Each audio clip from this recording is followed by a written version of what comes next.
How are we? How are we? Hello, everyone. Welcome back to another stream. I hope you are all doing well.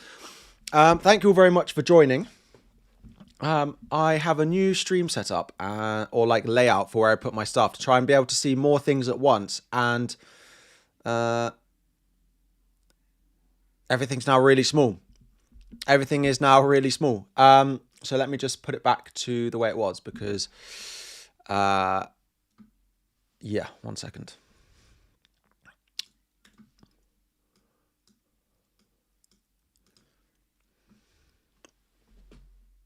There we go. Let's put it back. Always, things aren't broke, don't fix it. Anyway, hello, good morning, good afternoon, good evening to you all. I hope you are all doing well. We will talk about what is up on screen in just a moment. Those eagle-eyed amongst you may already have seen what's gone on with my team with the price changes that were predicted last night. Let's say hello to some of you in the chat first, and then we will get into all of that and discuss everything that we need to for game week 11. Hanny, good morning to Jonathan, Fiona, Ewan, Zuni, FPL Vert, Ian, Jordan, Matthew, Callum, Majed.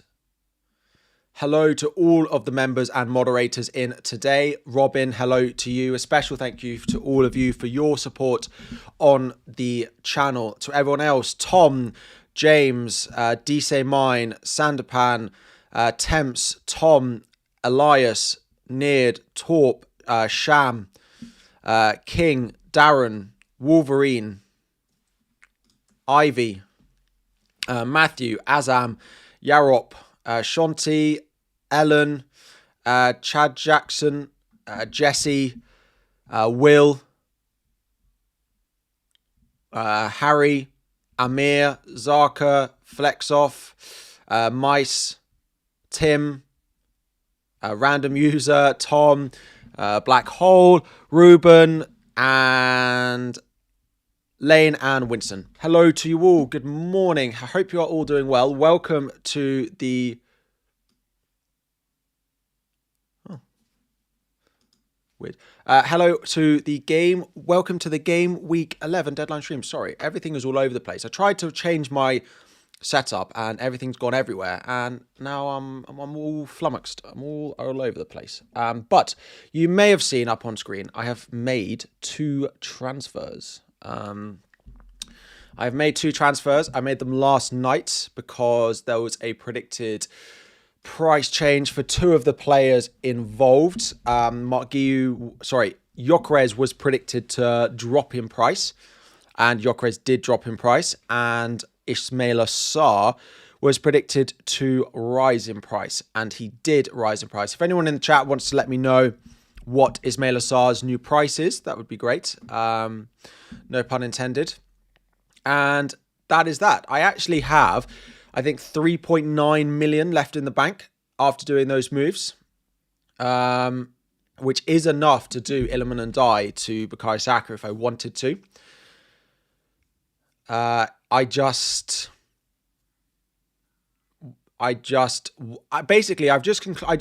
all week was never certain that Saka was worth the money. That was what I concluded. I think he's fine, but it's at 10 million. I was never sure that it was worth the sacrifice for the rest of my team. Now that I've bought Sarr, I am also wondering, like, I thought Sarr versus Saka was too close, but then now I look at Sarr versus Saka versus Ndai, and I'm like, I think Saka's better than Ndai. So I am wondering about that transfer with my third free. I've got the money in the bank. The issue with it is the future moves and losing a transfer on it. Because I'm looking at, I want to upgrade a defender potentially, and maybe 2 of them. And as soon as I buy Saka, I basically can't do that. I basically cannot do that. Like, if I do that, it leaves me 0.4 million in the bank, and that's just not enough to do any sort of upgrade anywhere. So I think Iliman and Die is probably a hold for this week. I I think I'm very likely to sell and die going into game week 12 over the international break. But if it's not Saka, it will probably be a Szoboszlai, it will be a Gakpo, it will be like it could be Rice. There are lots of options in that Iliman and die spot. So that's where I'm looking at with that potential transfer. Yeah, so that's why I haven't done it yet. I am considering it though. I am considering it. You think City ends 0-0, then you shouldn't captain Haaland then, is probably the conclusion there. If you don't think that City are going to score, you should probably look elsewhere. And if you think it finishes 0-0, it's probably a good week to buy Liverpool defenders because everyone is going to want a Liverpool defender from game week 12, potentially. And if they were to keep a clean sheet this week, it would only increase the speed that everyone was going to go and buy them next week. Interestingly, Virgil van Dijk dropped in price last night, which I think is very surprising. Given that so many people are talking about buying him next week. But 5.9 Virgil van Dijk, I won't complain if he's slightly cheaper. I won't complain if he's slightly cheaper than he would have been. Thank you, Callum. I appreciate the heads up. On bench boost, Mukiele to a Palace defender. I think I would, but I would probably do what you want to do long term for your team. There's a lot of people looking at a bench boost that's not perfect this week, but I would look to play it just to get it out of the way. And I'm not sure I'd use loads of... I'm not sure there's... Yeah. There are definitely people talking about buying Van Dijk. There's lots of people talking about it. Senesi over Anderson. So part of it for me is that I have Iliman and Dye in my team. I think the benching ranking is quite close between Ndai and Anderson. Between Senesi and Anderson. But because I've got Ndai in my team, I think it makes sense for me to go Senesi and hope that Iliman and Dye scores. Now, it has the ability to go even worse wrong. If Fulham don't score, Anderson keeps a clean sheet, then it looks even worse. But I think it makes sense to not play the players against each other if I think it's a close call. Would I captain Mbeumo or Haaland? Haaland is top of my benching ranking. Apologies. That hot topic is from last week. That was last week. So 2 transfers made. Gyökeres to Gyökeres and Reinders to Saka. Oh no, not Saka. Sarr and Gui. There we go. There should be a pretty full benching ranking in the top right-hand corner, but I do have the full list here for you from yesterday's video if you want to have a quick look at it. If you're looking at players to start or bench, then this should give you pretty much the full list from yesterday's video. So hopefully, if you've got lots of players you are considering bench boosting this week, let me put that up for you, and yeah, you can take a look at that. Going bench boost next week, you just feel will be slightly better. It's true. I do think there are teams where the bench boost in game week 12 looks better. My only caveat is all it takes is one player to be a doubt, and then you don't do it, and then you will have wished you did it. All it takes is, one issue, and you have to use one transfer, and then suddenly it's not better. Even if that transfer is a free transfer, I still don't think it's worth it. So this is a very good example. Would I bench boost 11 with Dubravka, Senesi, Anderson, Calvert-Lewin, or bench boost 12 with Dubravka, Richards, Paqueta, Calvert-Lewin? Now, the Calvert-Lewin being a doubt is probably enough to put me off. Now, he has actually posted on Twitter yesterday some pictures of him in training. So that would probably imply that he is going to be in the squad. It's also a pretty big game, that Forest Leeds game. So I'd probably be inclined to say Calvert-Lewin does get some minutes today, but it's probably enough to say yes, in that situation, I would wait until bench boost 12, I think.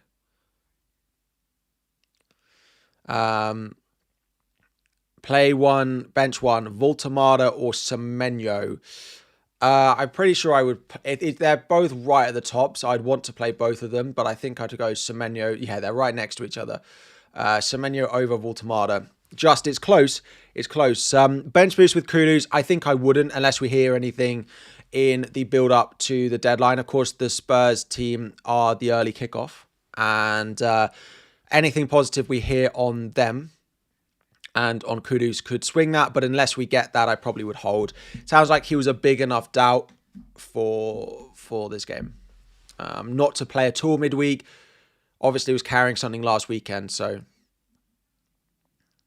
the defense is good for a long time with no real need to buy Liverpool defenders. Surely you want to buy Saka for the potential upside and captaincy option, especially in game week 12. I mean, I don't think Saka's particularly a better captain's option than Haaland next week, if I'm honest. I still expect City to score away at Newcastle, and if I expect City to score, then I probably expect Haaland to score. Based on what else has happened so far this season, Saka at home to Spurs is good, but I think we saw in the Chelsea... Well, I know Chelsea had lots of chances, but Spurs are not quite as open in some of these big games as maybe we've seen before.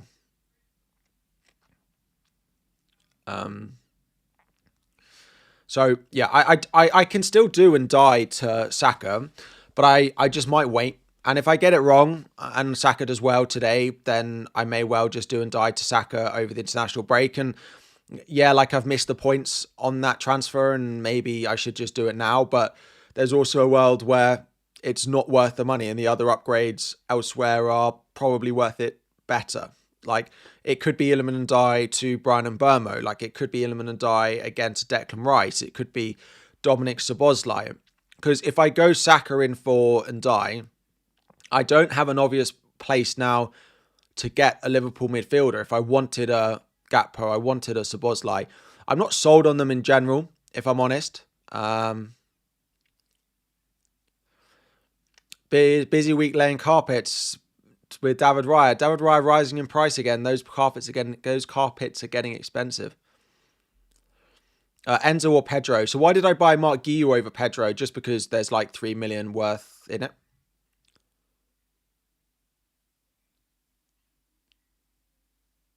There's like 3 million in between the two of them. Basically. Why would I go Enzo or João Pedro? I think Enzo is still better long term between the two. I think there is a chance that João Pedro doesn't start the Burnley game after the international break. Brazil played twice over the international break. We're expected to have quite a lot of players back available. Enzo Fernandez, for example, only plays one game over the break. Should you sell João Pedro for Enzo? No, not this week. That might be something you consider going forward, but the longer we go on, the less likely you are. Like next week, you'll probably sell and buy a Liverpool midfielder, as an example. So there's always something else next week. Every week that you don't make a transfer, there'll be something else that you want to do instead next week. And if there's not, and it's the same a few weeks in a row, then yeah, maybe we should have gone slightly earlier with the original plan. But there's always something else. There's always something else. Do I think Fofana will start over Acheampong? Yes, I do. I think it will be Fofana and Chalobah in defence for Chelsea. When do I plan on using the triple captain? I think it's either game week 15 or game week 17. Game week 13 also looks nice, but I might be free hitting that week. So yeah, game week 15 or game week 17. Game week 17 has slightly better spacing, whereas game week 15 comes straight after a midweek. Now, that might actually work in Haaland. I mean, it's planning on being on Haaland. It might work slightly in their favour because Sunderland have to play weekend, midweek, weekend, which they're not used to, whereas Manchester City and Haaland are more used to that. But there is also a possibility that I just save it and play it in game week 17. The only issue with saving it till 17 is if it doesn't work. Like, let's say you get to the deadline and he's suddenly a doubt. It doesn't leave you very many other options to fall back on, of course, because there's only a couple of weeks after that. And I probably would end up triple captaining someone else.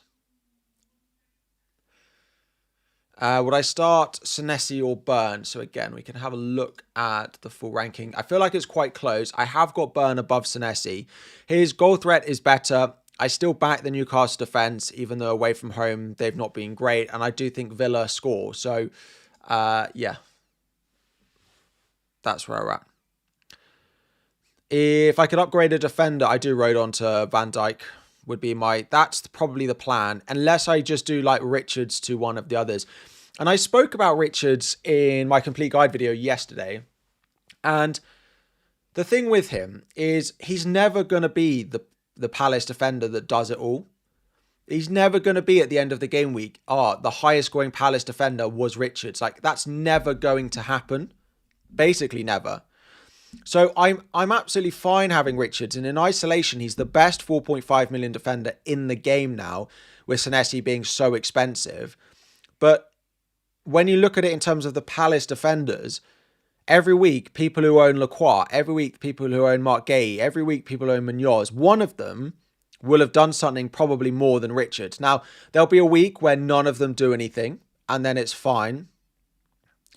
But there will be a long period where he isn't the highest scoring. Now, it's not necessarily worth a transfer, but if I have a spare transfer, then I will look to upgrade Richards if I can, I think. You want the full list up again, of course. There is a shortened list in the top right-hand corner of the stream, but if you want the full list, it is there. I'll put out very briefly, so look for your players as quickly as possible. So if you've got Van Dijk and Van der Ven, I'd play Van der Ven at home over Van Dijk away. Now, Van Dijk will probably get DEFCONs, but I think I'd play Van der Ven.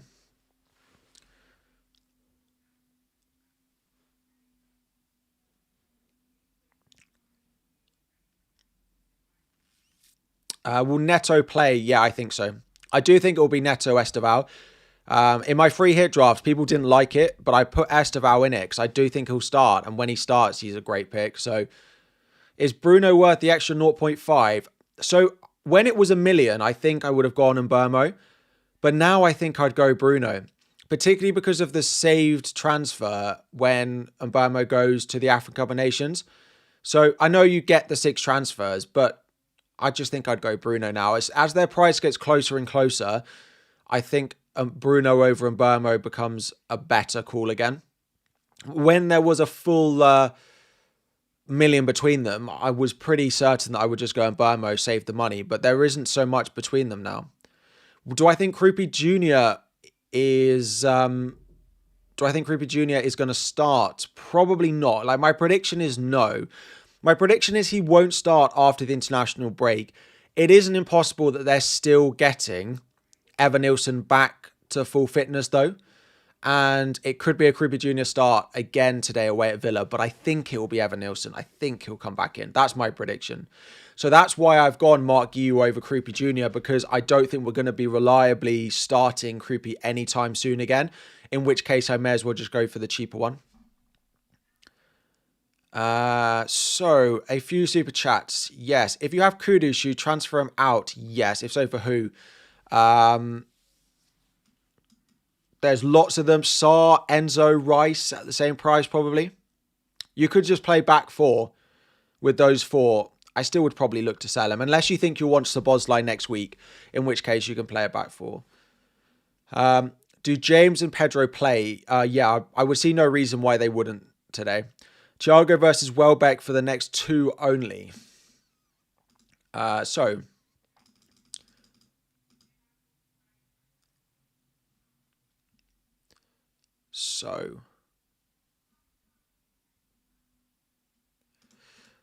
over the next 2, Brentford have Newcastle, Brighton, and Brighton have Crystal Palace, Brentford.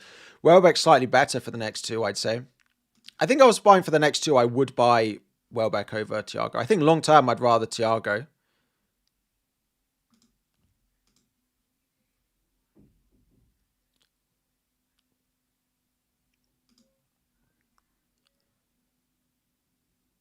I think I would long term. Would I do Calvert-Lewin to Thiago or -4 Calvert-Lewin to Guiu and stack to Enzo or roll? I prefer the Enzo. If you're playing Calvert-Lewin, then yeah, I do the Enzo route because I think that's better long term. Whereas then -4 to buy Sarr and bench boost. It depends who you're selling. If you're selling a midfielder who's not going to play and you want to get rid of your bench boost, then I have no problems with that. With a decent team, should I wildcard 12, 13 or later? Sanchez, you've got Sanchez, Dubravka, Gabriel, Timber, Senesi, Anderson, Esteve, Saka, Caicedo, Semenyo and Dai, Reinders, Haaland, Mateta, João Pedro. If you're going to have 3 frees next week, you could just deal with it. Like, I would probably still be inclined just to do it because I don't think there's going to be that many better opportunities.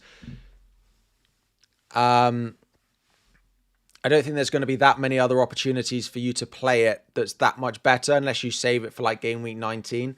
So like next week, there's probably you probably would sell João Pedro, you'd sell Reinders, there's a few others, and you'd keep your transfers.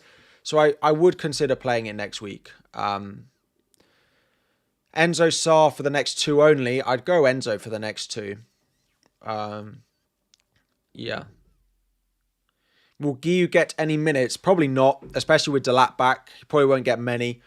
But what's actually quite interesting is there's lots of talk about Chelsea about game week 14 because it's the midweek one and it's the season last year that Maresca rotated very heavily.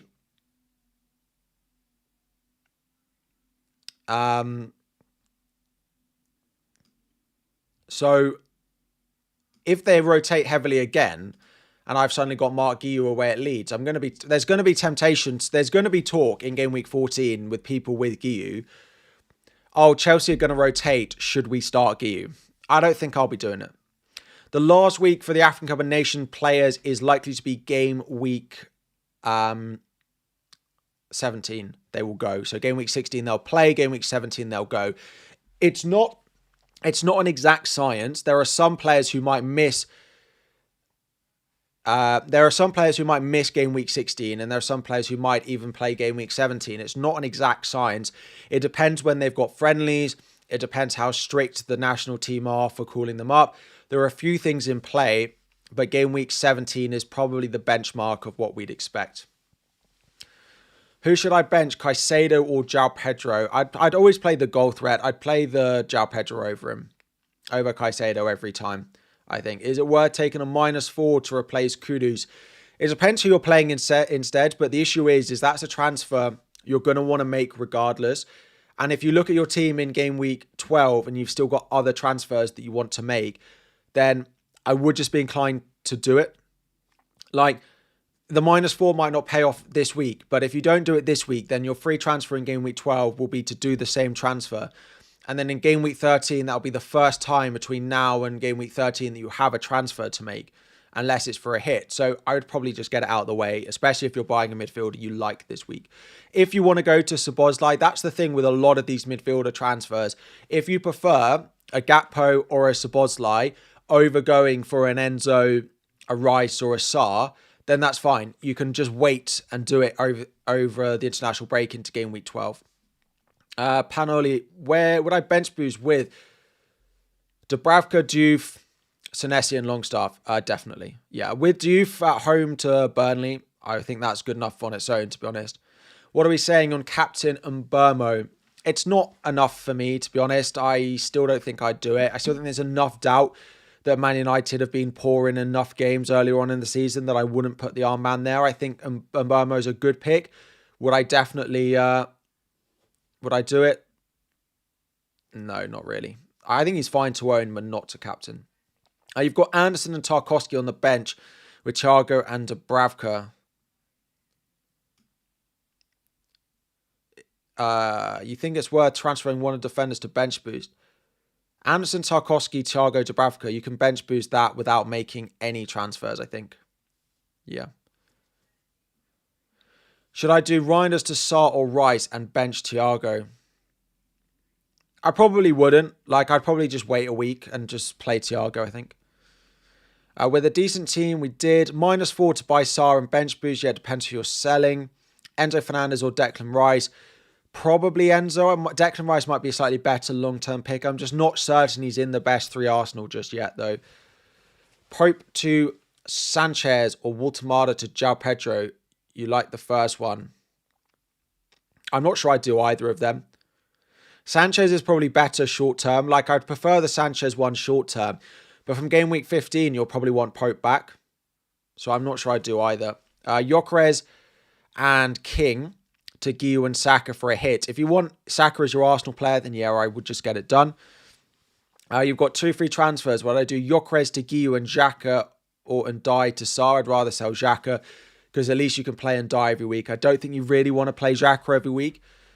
That's the thing with switching to a 3-5-2. That if you have a really good cheap mid, like if you're on Xhaka or if you're on Longstaff, you've got to sell them. Whereas I was very happy to sell Reinders.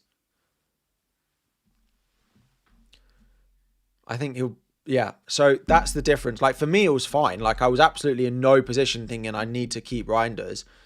And selling Gyökeres to Guiu made sense. But if you've got a Xhaka, changing that squad structure feels worse because you've got such a good, cheap player. You could move from Saka to Salah next week in 1-3. Would I consider it? If you can do it for free, then yeah, I would consider going Salah for their fixtures. Yes, I would. You think Haaland will do something today? Captain him. If you think Haaland scores, I'd captain him. If you don't think he scores, I probably wouldn't. Basically, I think there's enough chance that Haaland does something. I also think just because we're seeing a City team who are so focused on creating chances for Haaland, like I'm pretty certain no other player in the league has scored more than 1 goal this season outside of in the Prem, which is a crazy stat given we're 10 weeks in. Which means if they are going to score, there is a decent likelihood that it is Haaland. But Liverpool will know that, and Van Dijk will know that, Konate will know that, and they will mark him very heavily. Do you lose all transfers after the free hit? No. So if in, like, let's say, the week before you free hit, you've got 2 frees, and then as the game updates into the week you're going to free hit, you've got 2 transfers, then you activate the free hit. The week after, you'll still have 2. You won't have 3. Like, the week you free hit, you don't get that week's transfer, but you don't lose the ones that you've previously got.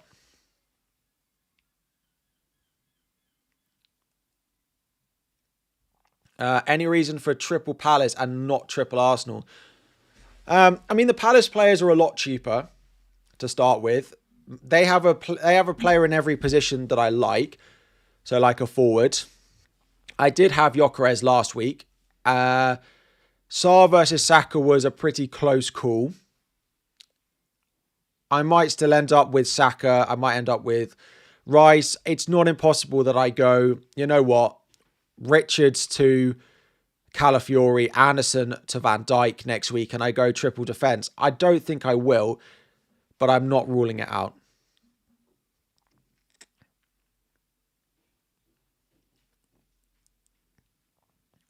Help you pick the best 3. Gabriel, Senesi, Anderson, Rodon, Mukiele. I'd bench Rodon, Mukiele. Bench the 2 cheap ones. Either you bench Gyökeres and do Lamens to Raya or just sell Gyökeres. If I'm honest, I'd probably do both of them.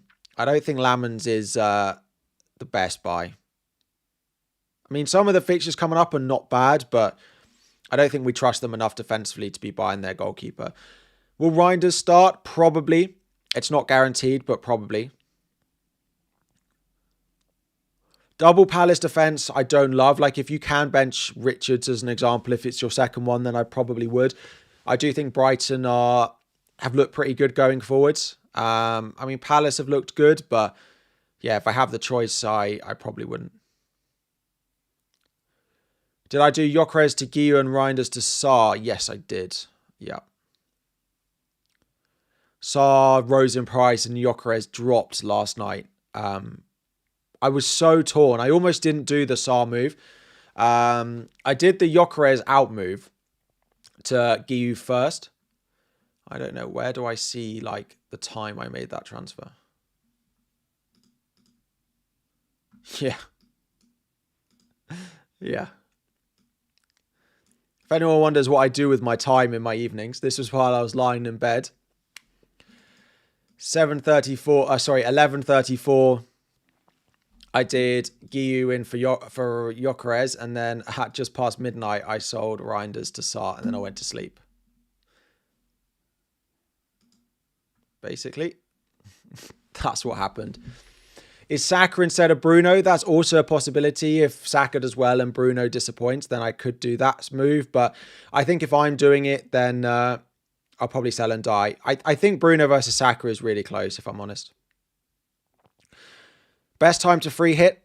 So you've got a few options with the free hit. You wait and hope there's a postponement that people like caused by the weather or something like that.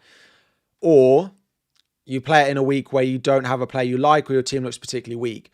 Game week 13 is probably that week for me. Game week 13 is probably the week I'm looking at.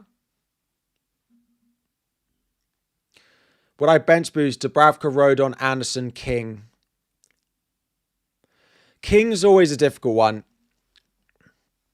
The question for me is, if you're ever going to upgrade that King spot, then no. But if you are likely to keep King as your cheap option for a while, then I'd probably just do it. What are the pros and cons between Sarr and Rice? Rice is a better long-term pick because there's no AFCON. His assist threat is great while Arsenal rely on set pieces.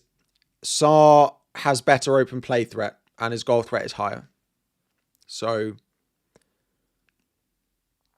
and I would say short-term Sarr's fixtures are probably better. Can't get your head around Sarr or Minte for game week 12. I think I prefer Sarr if you can get to him. If you've got 2 Palace already, I mean, I bought a third, but Richards is actually going to get benched next week away at Wolves, I think. Gabriel's got Spurs at home, Senesi's West Ham at home, and Anderson is Sunderland at home. So it's either Anderson or Richards for me next week. Would I bench boot to Dubravka and die? Van der Ven? Definitely, yeah. Yeah, I would. A lot of you asking about the bench boost this week. My general recommendation is if you are thinking about it, you've got 15 players who are going to play this week, I probably would just do it. I probably would do it. Thoughts on Krupi as a cheap forward? I just think Evanilson comes back in. That doesn't mean Krupi's a bad pick. He's going to get more minutes than Mark Guiu is, but I'm just not sure it's worth the 0.4 million investment. That was basically the decision that I made. Because if I had done Krupi in... if I'd done Krupi instead of Guiu, I'd only have exact money for Ndiaye to Saka. And I wouldn't have wanted to put myself in the situation because if Saka did well today and was going to rise in price, then I wouldn't want to have been forced to go early if I didn't have to.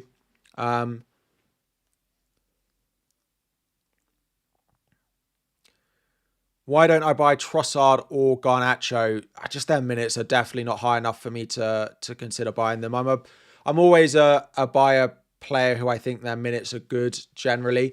Garnacho, in my opinion, is not in Chelsea's best team, and Trossard is not in Arsenal's best team when everyone's back. So too much risk, despite the fact that particularly Trossard has been returning well recently.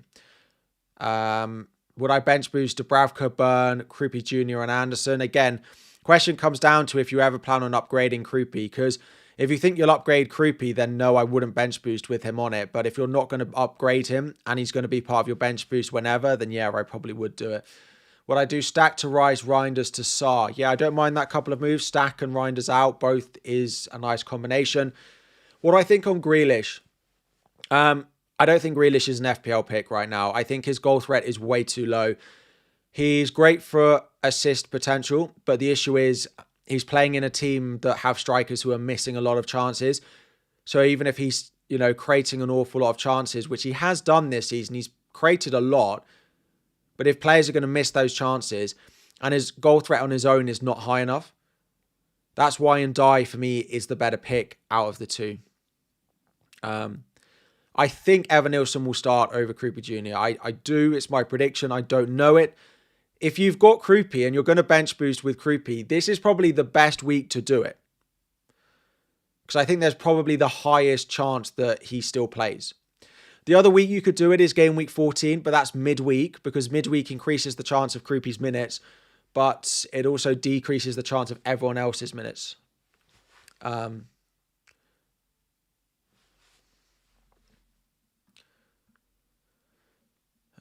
Considering bench boost, do I think Rodon will start? Yes. Dubravka, Donnarumma, dilemma. I think, who did I have higher? I put Donnarumma just above Dubravka. I generally, if you don't have to play Dubravka, I wouldn't. They are, if you look at the defensive data, they've slightly improved over the last 6 compared to the season, but they're still bottom of both. Like, I would still look to bench him. If it was at home, maybe I'd consider it slightly more, but yeah, I mean, this is part of the reason I looked at Sarr. Top for XG over the season and over the last 6. Arsenal are also up there, though. 5th over the season, 3rd over the last 6. I mean, Everton, this is why I'm considering Ndiaye. Because his data is... Well, their team data is definitely not as good as you'd want. I find this graphic really, really useful for me every week, just to sort of have a bit of a stop check of which teams are doing well, which teams are doing badly. You've got it both over the last 6 in the column, and then you've got it over the course of the season. And then if it's green, it means there's been a significant improvement. It's done by if it's increased by 0.1. And if it's red, it has decreased. There will be later on in the season, it will get to dark red and dark green if it's, I think, a 0.5 swing. So like we're seeing a significant change. But yeah, that's where we're at the moment. I also realized, what time is it? We're 40 minutes into the stream and I haven't asked you to like or subscribe once. If you haven't liked the stream and you haven't subscribed, please could I ask you to do so? Oh, I didn't change the screen. There are over 3,000 of you in who haven't liked the stream. We could easily hit 1,000. And if we do, then I'll just stop asking you again for a while.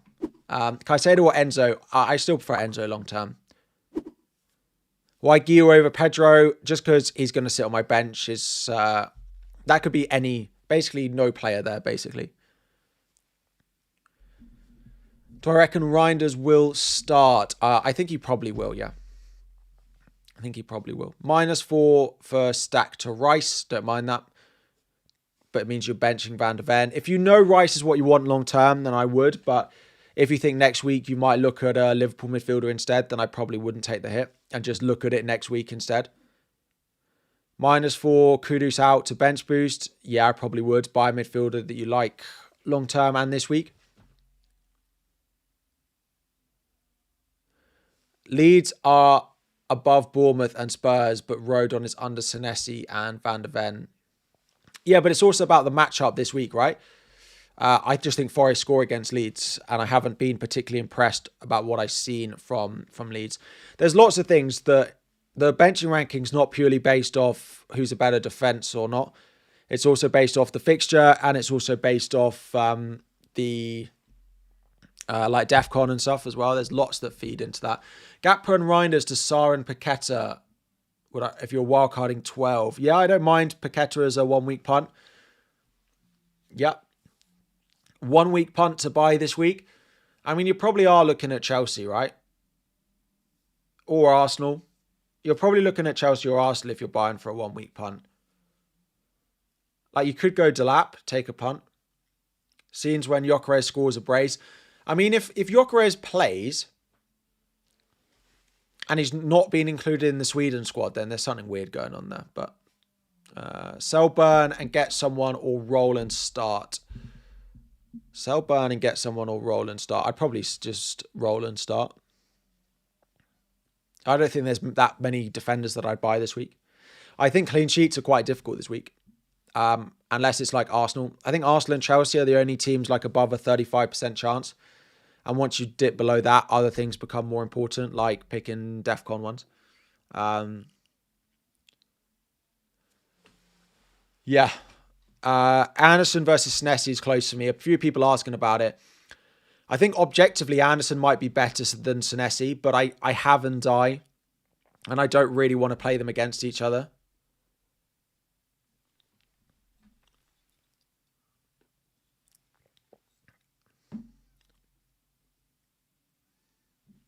That tasted really weird.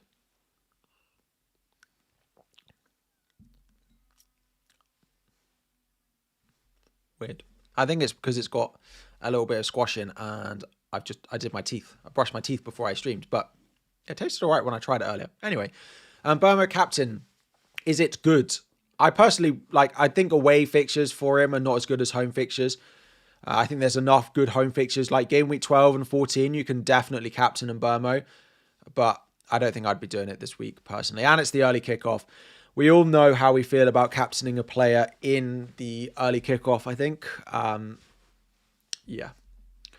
Do I still recommend Calafiori over Timber after Nkape's start in the Champions League? Yes, because I think Calafiori is going to play pretty much every Prem game, and I actually think that it's probably better for Calafiori because he's constantly getting a rest, whereas Timber isn't. Do I think Reece James starts? Yeah, I do. Yeah. Please elaborate on Senesi versus Anderson versus Rodon. I need to start two of them unless I do Reinders to Enzo and then start one. I'd probably do Reinders to Enzo, but Rodon would probably be at the bottom. Leeds away from home have not been great. Senesi and Anderson are better for DEFCON than Rodon. Senesi versus Anderson is close. If you've got an Everton attacker, maybe you want to go Senesi so you have a little bit of higher upside with your team. Anderson versus Senesi is so close. If in fact you don't have an Everton attacker, lots of people do, I'd be inclined to look at it and go, maybe I start Anderson and hope that I double down. I think Senesi is marginally better, but I think it's really close.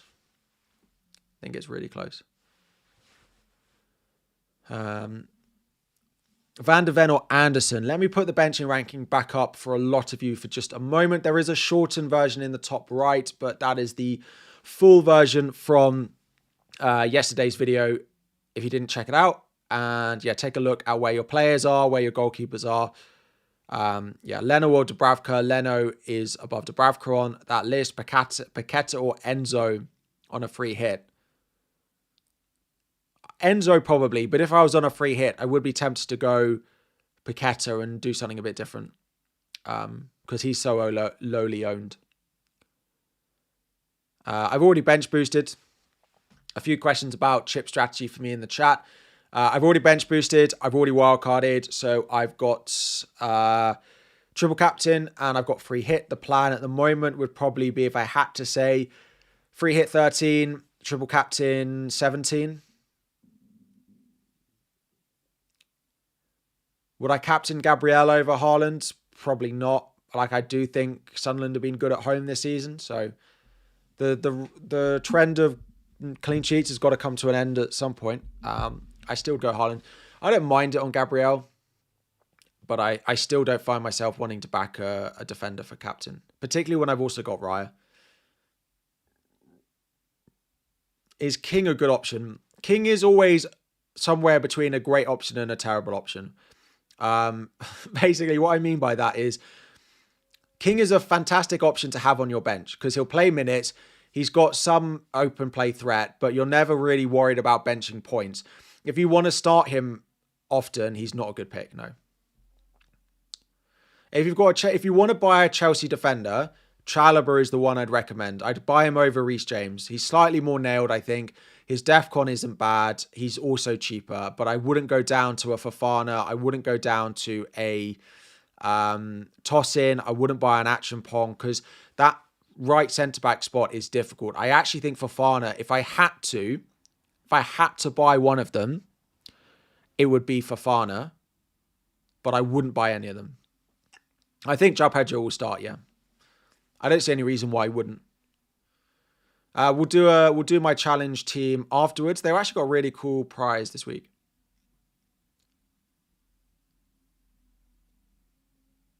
A lot of the City forums think Reinders will be benched, but you think he'll start. I mean, it's him versus Cherky, basically. and Bernardo Silva moving from the wing to midfield, I think Pep will go for control in this game, and he won't go churky, but he may well do. It's not a can of Coke Zero, which I still have, my little prize for winning FPL Challenge, which I went and got. I've officially won prizes from playing this game. It's official. It's official. I've officially won something from playing FPL.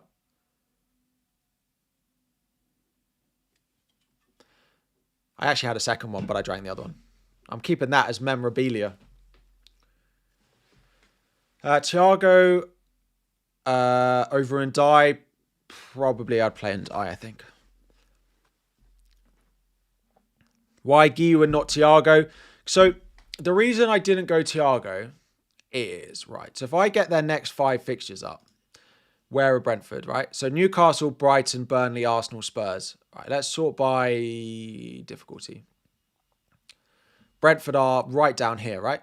But if I say I'm going to free hit in game week 13, they have Newcastle at home, Brighton away, Arsenal away, Spurs away as his next 4 games.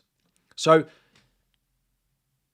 it's worth noting when you're going to free hit, because the week that I'm going to free hit is the week that he has Burnley at home. So if I'm not going to have him for Burnley at home, it makes him a much worse pick. Ooh. So that's why I didn't do it. And also I've got Ndai on pens, Bruno on pens, Semenyo and Enzo sometimes, Mateta on pens, Haaland on pens. I was just never going to bench any of them, really. Unless I do Ndai to Saka. I do have the money for it. It is tempting. And when I see that goal notification and everyone on Twitter going, Saka, I'm going to be like, why did I keep Ndai when I could have got Saka? But the other issue is if it's Rice. If Rice does well, it might be him that comes in for Ndai. Like, I could easily do Ndai to Rice and Rodon to Van Dijk next week. Or there's lots of options for me with that spot. And Ndai's a good pick, don't worry about it. I'm starting to... Got to log back in. Oh.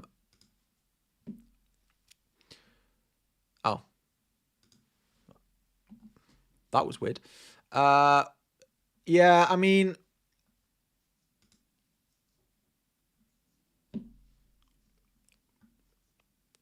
I didn't actually have to log back in.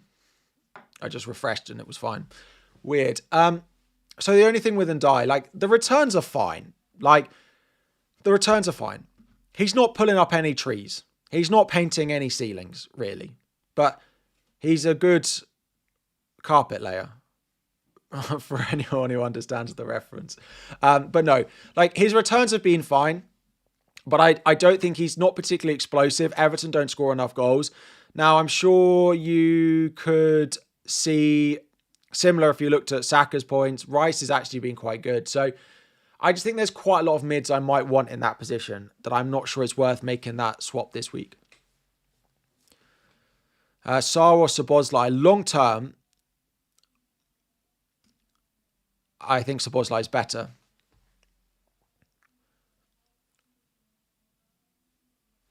A few people understood the reference. Basically, I was on the Above Average FPL podcast on Sunday evening, and we had a debate about whether David Raya is a good pick or not. And basically, the conclusion was, do you want to have a player who could explode, i.e. paint the ceiling of the Sistine Chapel, or do you want the person who's going to be boring and that's going to lay the carpets? Was the analogy that was used. Ndai or Thiago to start. Ndai. Eze, Waltemada to Enzo, João Pedro, 2 frees. I probably would. I don't know whether you need to do Waltemada to João Pedro, but I would sell Eze if you can.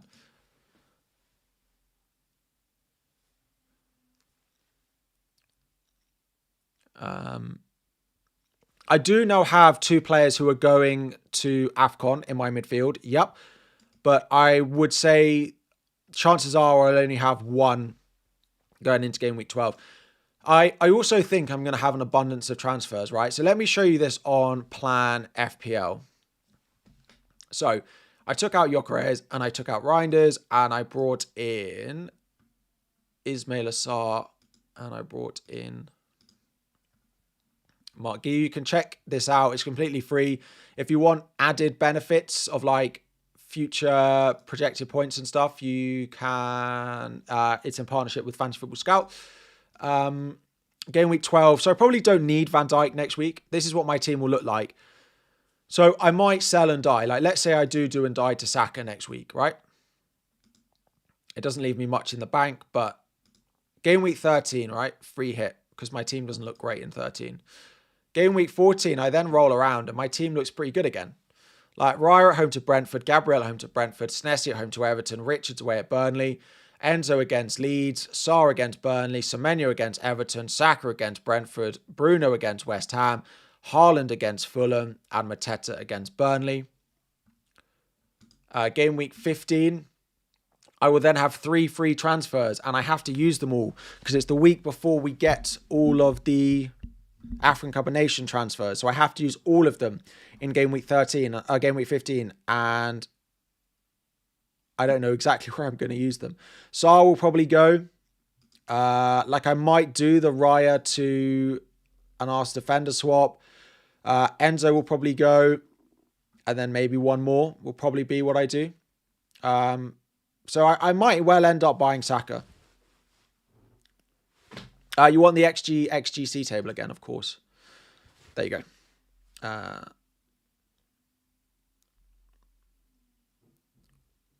If I still have wildcard, can I use it to hoard your AFCON transfers? Yeah, so I mean, your AFCON transfers you can keep long term anyway.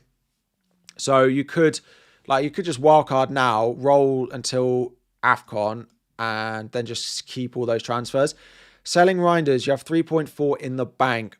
Should I get Mbermo? You have Bruno already, or get Enzo and have money left to upgrade Anderson to Van Dijk. I'd probably go Enzo in that situation. Would I swap Saka for Rice to free up funds? You see, this is why I'm not convinced on buying Saka, because people buying Saka are considering selling him to Declan Rice to free up money. And if people are selling him, why am I buying him?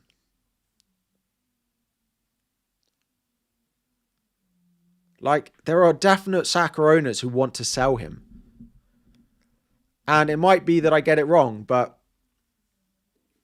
my gut has just told me I'm not sure it's worth it.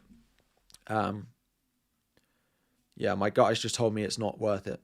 Is Rodgers a good option? I still don't think I can convince myself to go back there just yet. He's had a couple of returns. The upcoming fixtures are all right. Bournemouth, Leeds, Wolves, Brighton. Like, I think he's fine. I still think there are others that I would probably think there are others that I'd probably prefer over him. But everyone's different. It's true. And it depends what you want to do with the rest of your team. Would I take a -4 to change Paqueta to Sarr? Paqueta at home to Burnley? No. I would wait a week on that.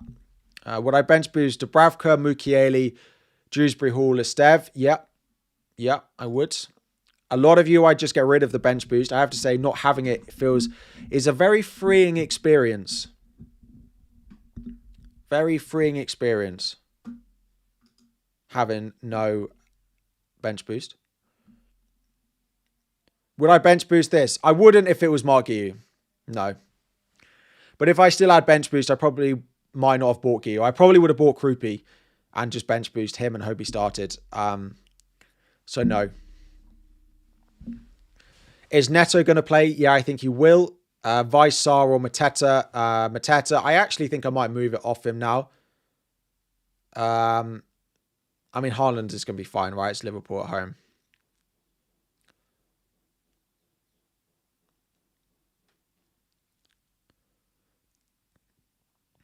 Out of interest, do people like double chips?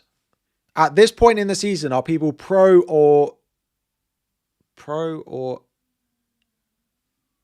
It's not pro or con. Pro or negative. Pro or against. Are you pro or against double chips? Not at all. You don't like them. Nope. You prefer. No. Yes, you like them. Pro, against. You like it. Against. No. Pro, anti. Pro or anti? For or against? Yeah, but if I wanted to use pro or anti, you're pro. You don't like it. No. Pro or anti. No. Pro. There's a big split. It's a big split.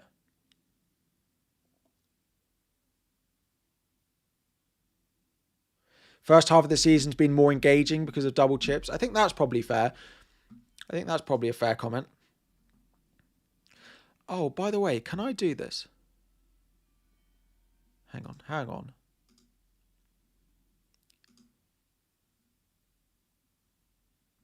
Ooh, I can gift 10 memberships a month to random people. Let's do this as we're halfway through the stream. The gift membership you send will be publicly announced. So normally on memberships, if anyone watches any sort of more YouTube or streams in general, you can, of course, gift memberships, which is very kind. But I can gift them as well. As a creator, I get 10. And you just get the base tier stream perks. So let's see who gets them. Drum roll. Send 5 now.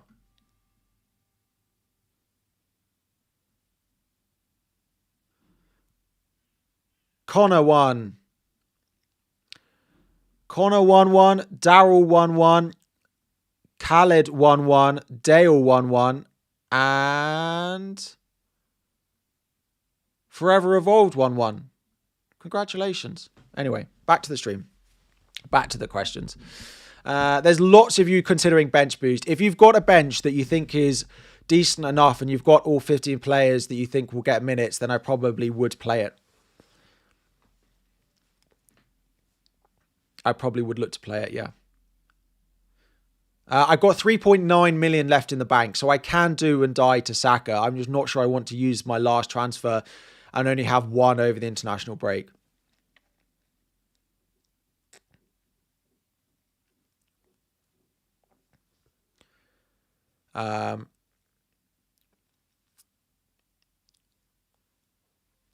Saka or Enzo captain? Saka. Saka is probably the only player I'd actually consider going against Haaland with.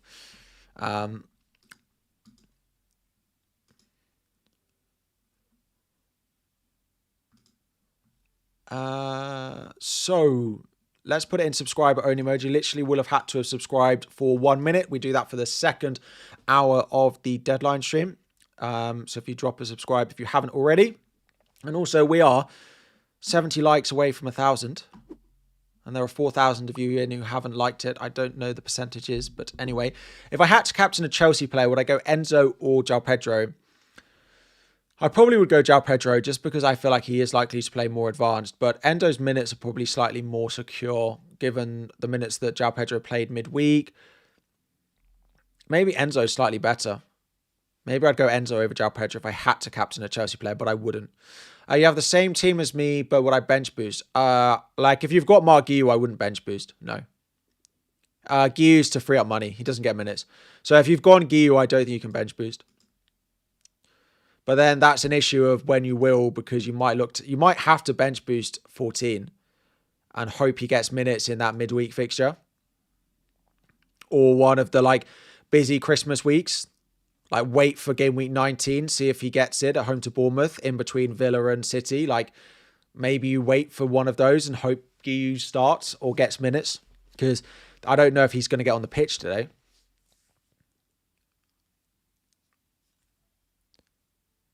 Why have I benched Guiu against Wolves this week? Because I don't expect him to get any minutes. Bench boost with Stack. Like if he's your worst player, then yeah, I think it's fine. He got minutes last week. I don't think it's the best, but... start Petrovic or Dubravka.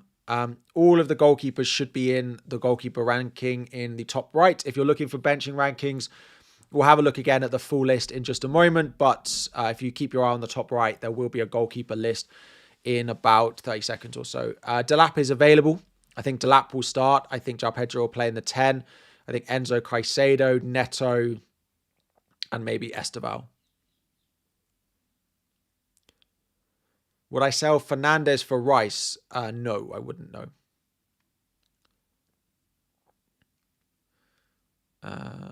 I have 3.9 million in the bank. So I have enough to do and die to Saka. I have enough to do and die to Saka. Harry, how would I rate Brighton's defence? Quite low. But I don't think... I'm just not going to not captain Haaland. And especially given I've got triple Palace, I'm not going to captain Mateta. I don't think.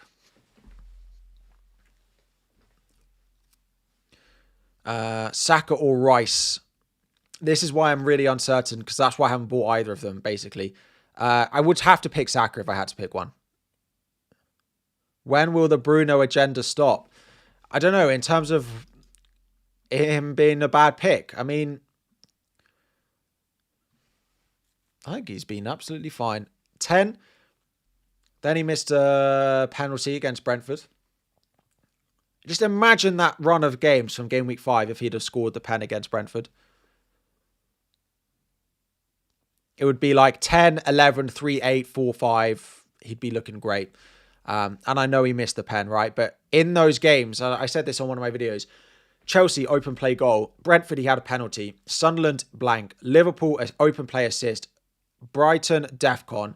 Forest, set piece assist. He has returned, apart from missing the penalty, in every way possible in 6 weeks. It is just showing why he's got so many different ways of scoring points. If my uncle had... Yeah, true. I mean, he didn't, did he? He didn't score a pen, so I can't claim it, but yes.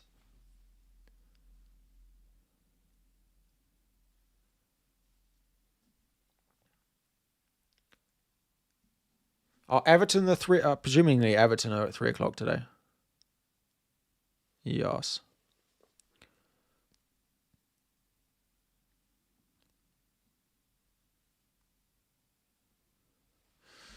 They are.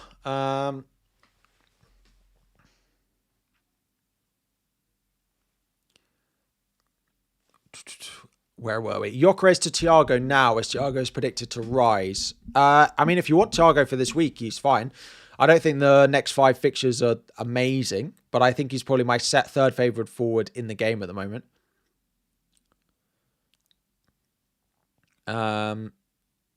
Any bad weather threats? Not at the moment. I did actually check. There's nothing predicted at the moment for the winter in the UK, but there will be something. Like there will be a storm. It's just whether it impacts any Premier League games or not. Is Ndiaye to Sarr worth it? I probably would prefer a Sarr over Ndiaye. Do I think it's worth a sideways move? Maybe not. No. Bench boost with Alderete. Alderete has been ruled out for Sunderland, so no. They have said he is not available, so no. I would say you have to save it or you have to sell him. He has not passed concussion protocol again, which is a slight worry for him. I hope he's all right. It's quite a while he's had it now. Please. Oh, you want me to make my team look symmetrical? Bench boost with Guiu to Krupi Jr. No, like if you've got bench boost, I wouldn't do Guiu to Krupi. Like if you've got Guiu, then you just have to deal with it. I wouldn't sell one for the other because Krupi's still likely to only get 1 point.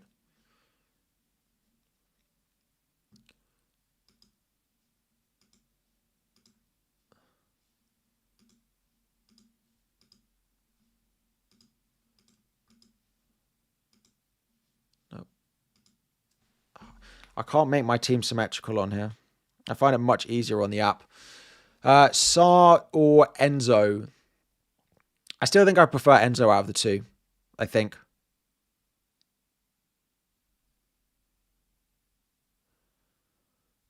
No, that's not what I wanted to do.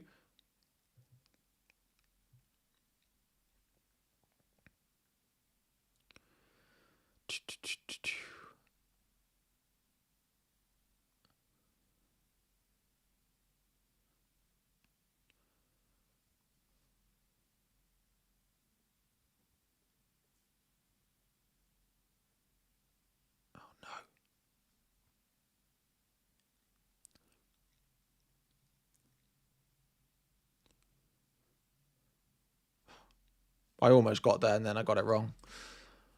And then I've got the Bournemouth and I got these two the wrong way around.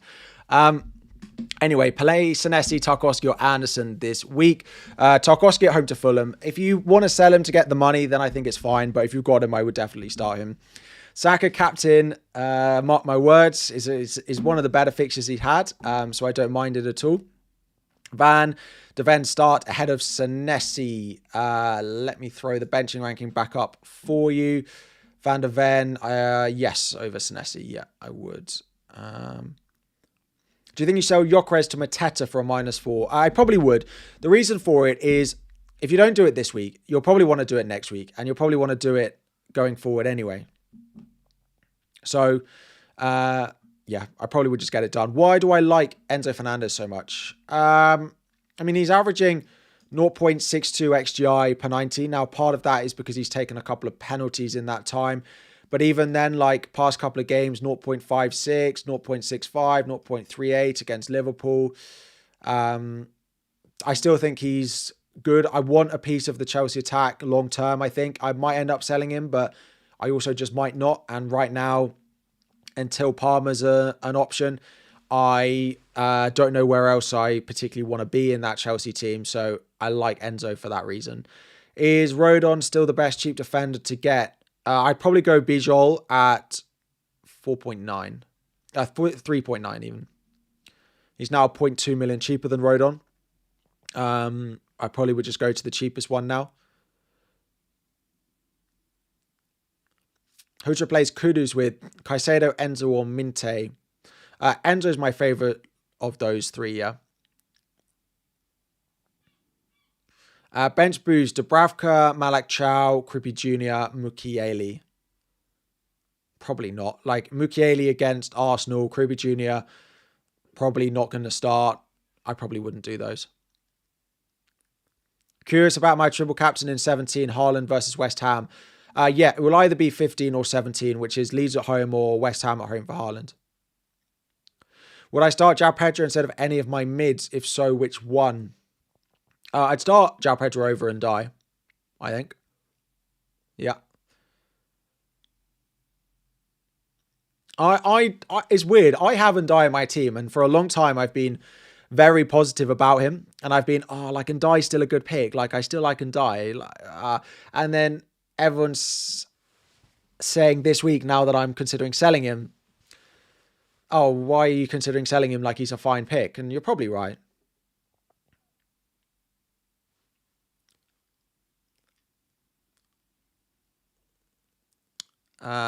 Would I do Gyökeres to Mark Guiu and King to Mbermo for a hit? Don't know whether to roll or not. If it's a hit to sell Gyökeres and not play Reinders, I think I'm for it. I think I'm for it, yeah. And if Mbermo is the one you want long term, then yeah, that's the other player that I could buy. I could do Ndai to Mbermo. I think I'm just going to stick with Ndai. Gyökeres, do I like Rice? I don't know how I feel about him. I'm still in the frame of mind that I'm not sure his returns are predictable enough going forward. But if they keep relying on set pieces, he'll be a great pick. So I can't put you off buying Rice. You haven't wildcarded yet. When should you? It depends what your team looks like. Game week 12, I think is fine. Game week 13. Game week 15, game week 19 are probably the options. Depends what your team is looking like. Bench Eze away, Sarr away, Semenyo away, or Thiago home. Sarr's at home. If I had to bench one of those, I'd probably bench Eze. Good 5 million midfielders, Longstaff and Xhaka are my two favourites. Or you go all the way down and you buy King of Fulham, who gets a lot of minutes, but he's just not had the returns that the others have had. Would I sell Voltemada to Mateta for a hit? If it's your only way to Mateta, either this week or going forward, then I probably would. I don't think Mateta is worth a hit over Voltemada this week, but I would want Mateta long term, and I'm not sure I'd want Voltemada. Is triple Arsenal defence worth it? Is it a good idea? It depends how much you can stomach a wipeout if they do concede. Is basically it. Statistically, yes, right? Statistically, buying 3 defenders from a team that have 8 clean sheets in a row in all competitions is a good idea. But is it worth it if they concede, like just staring at that game all the time? I'm not so certain it is. Start game, Minte or Dewsbury Hall, also Pope or Dubravka. Pope over Dubravka, and I'd play probably bench Minte, start Gay or Dewsbury Hall probably. Probably Dewsbury Hall. Would I sell Gakpo if Sarr or Szoboszlai? No, I'd keep Gakpo. I think if you've got him, you wait and see how he does when the Liverpool fixtures get better from next week onwards, because the Liverpool run from next week does look really, really good. Start Van de Ven. Gabby, Munoz, Senesi, Timber. Start 3. Bench Van de Ven and bench Senesi. Gabriel, Munoz, Timber. Saka in and stack out for a hit, or just Guiu or Anderson. Buy Saka in for stack. If you know you want Saka long term, then yeah, I'd do that. Bench boost, Dubravka, Thiago, Chalobah, yes. If you're benching Chalobah and Thiago this week, your starting team must look very good. So yes, definitely would bench boost those two. -4 for Sarr or Minte or Thiago for Waltemada and stack and bench boost. I don't mind that. Like selling Waltemada for a hit, I don't think I particularly love, but I guess you need the money for the other transfers. I guess. Will I be going for a Liverpool defender? Potentially. Who to get if you can't afford Saka?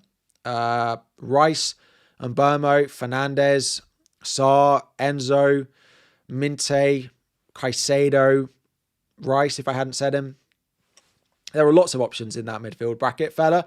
Start Porro or Goodmanson. I'd probably always take Porro. I don't expect much from Goodmanson today, so I'd probably go Porro. Bench 1. Sarr, Mateta, Semenyo, Enzo, Caicedo, João Pedro, Rice. Huh? Sarr, Mateta, Semenyo, Enzo, Caicedo, João Pedro, Rice. Caicedo, probably.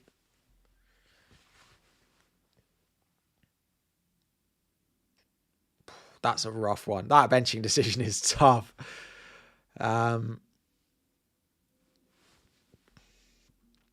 Redhead, I thought I'd done them all. I actually thought I'd done them all. So let me take a look if I've missed yours. Esteve to Williams for -4 bench boosting and have Dubravka on the bench and Bowen up top. I don't think I'd be buying a Forest defender yet.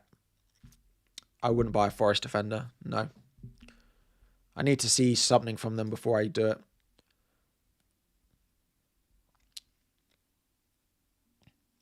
There's so many of you considering bench boosting.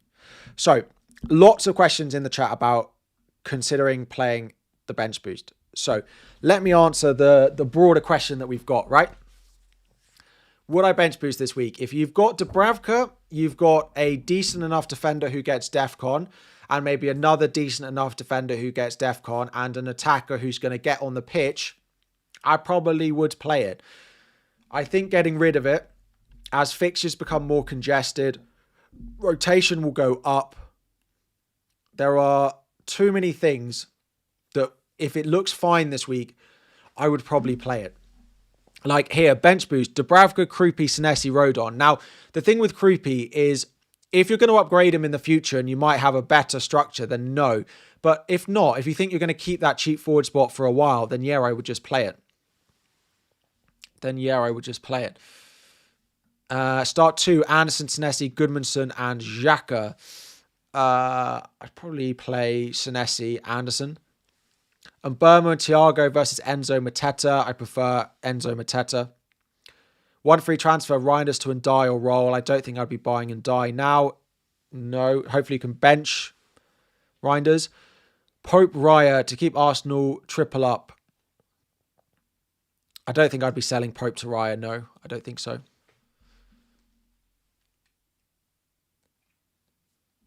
Would you play it if I had Reinders though? Yes. Like, if that fourth attacker, if that last attacker was Reinders, then yeah, I would play it. Yes.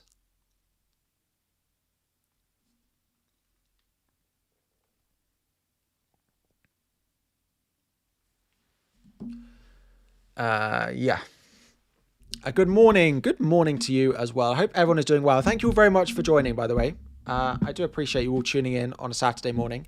I hope you'll have a good game week. Have a nice international break, which of course is up and coming. Would I bench one of Sarr and Burmo Caicedo? It has to be Caicedo, I think. I know he's been good, but predictable going forward, I think it's the hardest. And hello to wherever you're watching from. Yeah, please do like and subscribe if you haven't already. Thank you very much. What camera settings am I using right now? I actually things look great now. I changed it a lot. Those of you who've watched, the person who asked that question, Dimas, was the person who's been helping with my settings. Look at it. I'm back in 60. I should be in 60 or at least 50 FPS. I don't know what my stream is set to. Free hit draft. A few of you asking about free hit. I have done a short version on all short form areas of a free hit. It depends if you want to punt on Esteval, which I wouldn't blame you if you didn't. Would I bench boost Petrovic, Kieran Dewsbury, Hall, Van der Ven, and Senesi? Petrovic, yes. Yeah, I would. Get it out the way. Get rid of it. Bench boost Dubravka, Anderson, Estev, and Guiu. See, Estev and Guiu and Dubravka, I probably would hold that. I probably wouldn't bench boost Guiu right now. I don't think the Arsenal triple up is... I think it's good, but... When you look at it in isolate, like, do I think having a triple up on Arsenal is a good idea? Yes. Do I think that Rice is better than Enzo and Sarr? Not especially. Do I think I need to buy an Arsenal defender this week? No. Do I think I definitely need to buy Saka this week? No. Do I think having a triple up on Arsenal is a good idea? Yes, but I don't want to buy one just for the sake of it, to have three of a team. But I probably will buy a third at some point.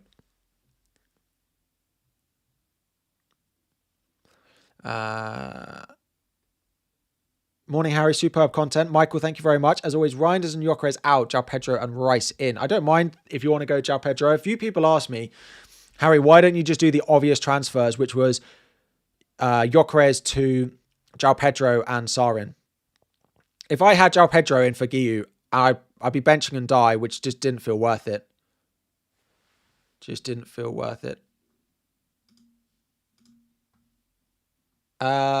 Legendary Pokemon, let me take a look. Yeah, I said I would bench boost those. Apologies. Sell and die to Sarr or just keep the transfer. I wouldn't do and die to Sarr. That wasn't really a consideration for me. Ooh, there's a lot of people considering just like Reinders to one of those mids. I probably would do that in a lot of the situations, right? Like if you've got money and you want to do Reinders to Rice, Enzo, Sarr. If you're playing Reinders this week, I would definitely do it. If you're playing Reinders this week and you don't have much on the bench, I would probably even do it for a hit.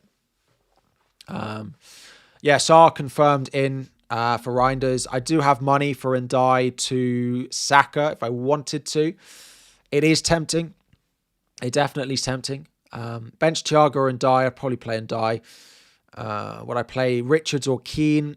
Probably Keane. I back Brighton more than I back Everton. Should I bench Semenyo instead of Caicedo? I'd play Semenyo over Caicedo every day, yeah.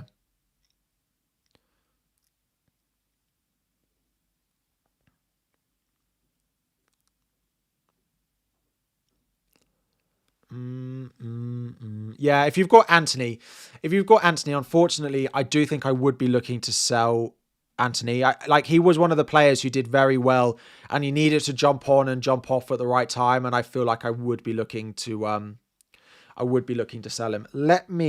I know some of you are asking for a Kudus update. I don't have one, but I'm going to put my notifications up on my phone. So if anyone tags me in anything on Twitter, I will see it. Yeah. If you see anything that you want me to see about team news or anything, then tag me in it. And if it's reliable, then I'll do something about it. If it's not, then I'll just ignore it. Start Dubravka or Pope? Pope. I don't love Dubravka. Like, they still remain bottom of the data table, even though they've slightly improved. Like, they're still the worst. They're still conceding 2 XG a game, which is why, if you're on a free hit, someone like a Bowen or someone like a Paqueta would almost certainly be on a free hit if you were playing one this week. Buy Saka or Rice. If I had to buy one, I'd buy Saka. Caicedo differential this week. I don't mind that. Would I start Calvert-Lewin with Senesi first sub? Or is there a chance Calvert-Lewin plays off the bench? I think there's a chance Calvert-Lewin plays off the bench. Yeah. I think that's definitely a possibility for him. So let's talk about Caicedo, right? His online data is crazy low. And he scored a few crazy goals. I don't think he's a bad pick. But I think if you're buying him because you expect him to score goals like he's scoring, then I think that's a bad reason to buy him. If you're buying him because he's going to get DEFCON 8 out of 10 weeks and he's going to get an attack in return every 5-10 weeks, then he's fine. But I do think in a lot of the situations being spoken about, he is the obvious one to bench if you have a really tough benching decision. Because I just still don't think the attacking returns are going to be consistent. Premier League teams are not going to let him score from outside the box very much. They're going to not let it happen. It will be in the brief every single game now that he's done it a couple of times already this season. So I don't think he's a bad pick, but he's 6 million. And I do look at someone like a Xhaka and think he'll do similar between now and the end of the season for a cheaper price. That's probably where I'm at with it. Yeah, the only negative about going Mark Guiu is it does give me a second Chelsea player. So if there was a world where I wanted a Chelsea defender, a midfielder, and let's say someone else, I do have that blocked now. That is the only thing. And Krupi Jr. would have technically blocked triple up on Bournemouth. Well, it would have been my triple Bournemouth. If I didn't have and die, if I had someone else, would I start Anderson over Senesi? Potentially. Yeah, would I go, like if I didn't die to Saka, would I go Anderson over Senesi? Potentially.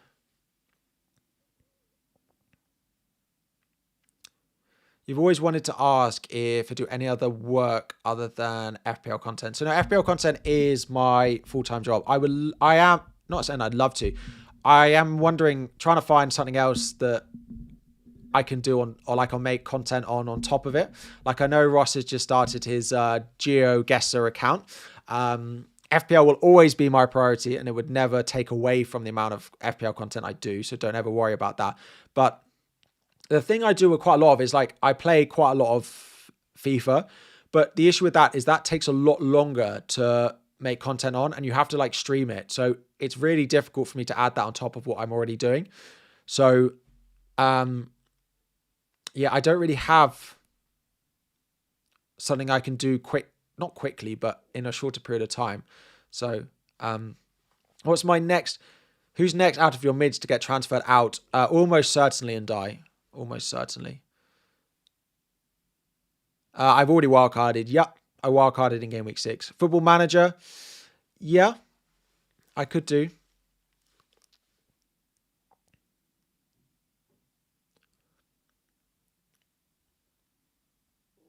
If you buy Guiu now, when should you bench boost? That's the issue. Like if you've still got your bench boost left, I probably wouldn't buy Guiu. I'd at least buy Krupi Jr., I think.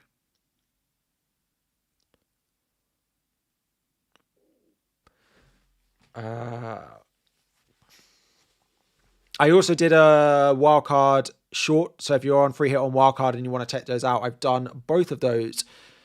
Pick 2 of Van der Ven, Senesi, Rodon, Richards. Van der Ven, Richards, I think. Let me put the benching ranking back up on screen for you.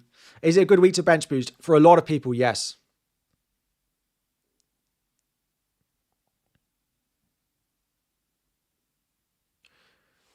Why don't I get a degree and look for a real job? Ooh.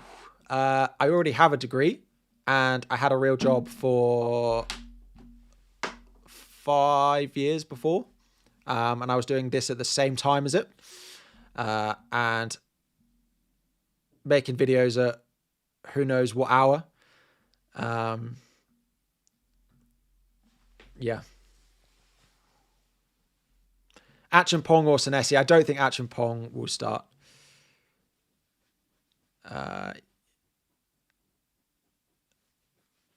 You're stuck with Reinders, Gakpo, and right. Let's go back to some. Let's do some FPL questions. We've only got half an hour to go until the deadline. Let's see if anyone's tagged me in anything. No, it's just if like we get a video of Spurs turning up to the stadium, for example, and we see Kudus is in it or he's not in it. That is probably enough of an indication for me to probably recommend to what to do with him. So yeah, if you haven't liked and subscribed already, please do so. Cal, let me take a look. Start 2 of Senesi, Minte, and Richards. I'd probably bench Senesi. What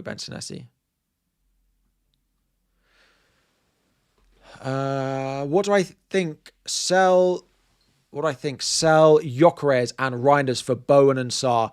The issue with buying Bowen is if you look at the West Ham fixtures, and this is the issue with buying West Ham players in general, is they're good this week and then things get pretty tough after that. So I probably wouldn't. Like, West Ham players are good if you're on wildcard 12 or wildcard 13 or you're on a free hit. If you're not on any of those things, I probably wouldn't. Who to bench from Caicedo, Rice, and Dye or Semenyo? It probably is Caicedo or Rice.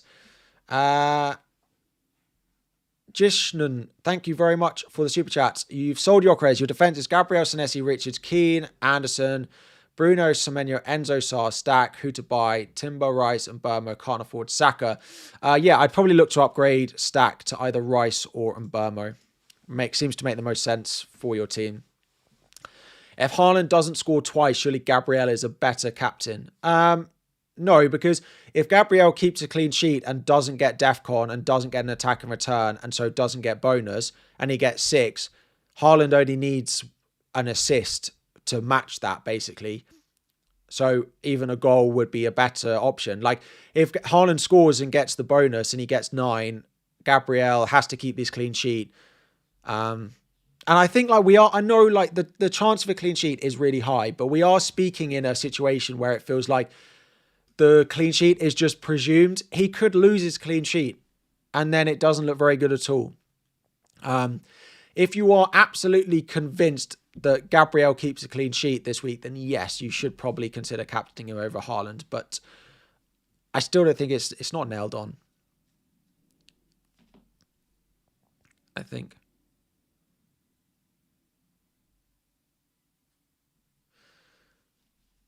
Am I worried about Saka's potential high ownership? Yes, a little bit, particularly because of the captaincy that might come with it. But I often play this game looking at what I like. I often play this game, doing what the EO, what the, safe play is, because it often works. But occasionally, if you have a gut feeling on something, you've got to take it, right? And if I didn't ever take my gut feeling on a player, I'm not sure, would be pretty boring. Would be pretty boring for me and pretty boring, I imagine, for you watching it. So as much as I think Saka is a good pick, and if I get it wrong, I might end up buying him. But I've taken a gamble that Sarr can do well enough and that I might want to spend the money elsewhere in my team. I might end up doing Ndiaye to Saka next week. And I'll probably do it if Saka does well and Ndiaye blanks, and then I should have done it anyway. So that's the only negative with these sorts of moves, is that I'm going to do it if I get it wrong. And then I'm a week late. But bench boost, Van der Ven, Dubravka, Senesi, and Woltemade. Absolutely. Absolutely. You've brought in Thiago. Who would I bench for him? If I went Thiago, I'd bench Die or Thiago. I probably would bench Thiago if I had him. I think. Start Burn or Senesi.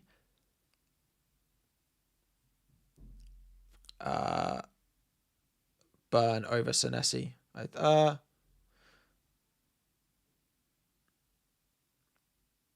Yeah, probably go Burn over Senesi. Enzo, Rice, or Caicedo. I still like Enzo in any specific week. Have I confirmed those? Yeah, so I did Gyökeres to Guiu and Reinders to Sarr last night. Gyökeres dropped in price and Sarr rose, so happy enough with them. Is Watkins a good transfer? No. He scored 1 goal in 16, I think, for Aston Villa now. So no. Is Van Dijk over Senesi a differential? I don't think it's a problem. Like, if you wanted to bench Senesi, I expect him to concede. So, yeah. Just hope that Van Dijk concedes less and gets DEFCON. Manny, let me take a look. Evanilson have 2 free transfers and naught in the bank, please. Donnarumma, Dubravka, Chalobah, Senesi, Gabriel, Rodon, Goodmanson, Salah, Kudus, Haaland, Tonali, Reinders, João Pedro, Longstaff, Evanilson have 2 frees and nothing in the bank. Tonali, Reinders, Evanilson, Longstaff, and Kudus.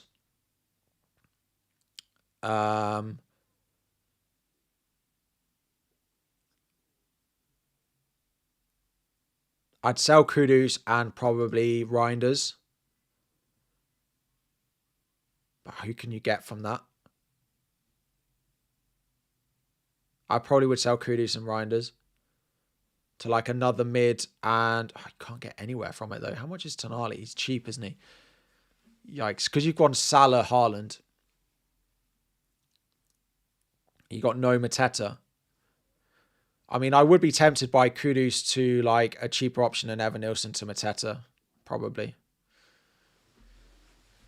Or Reinders to a cheaper option, or Longstaff to a cheaper option, or Tonali. I'd downgrade one of them. Maybe not Kudus. Downgrade one of the others and do Evanilson to Mateta, I think. I think that's probably the biggest upgrade you can do. Or you just do Kudus to Sarr. Let me call.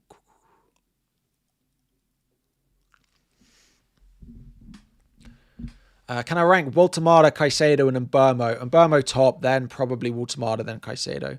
Caicedo versus Waltemada is quite close, actually. I think I probably would take the striker, especially with Gordon out, who'd be on pens.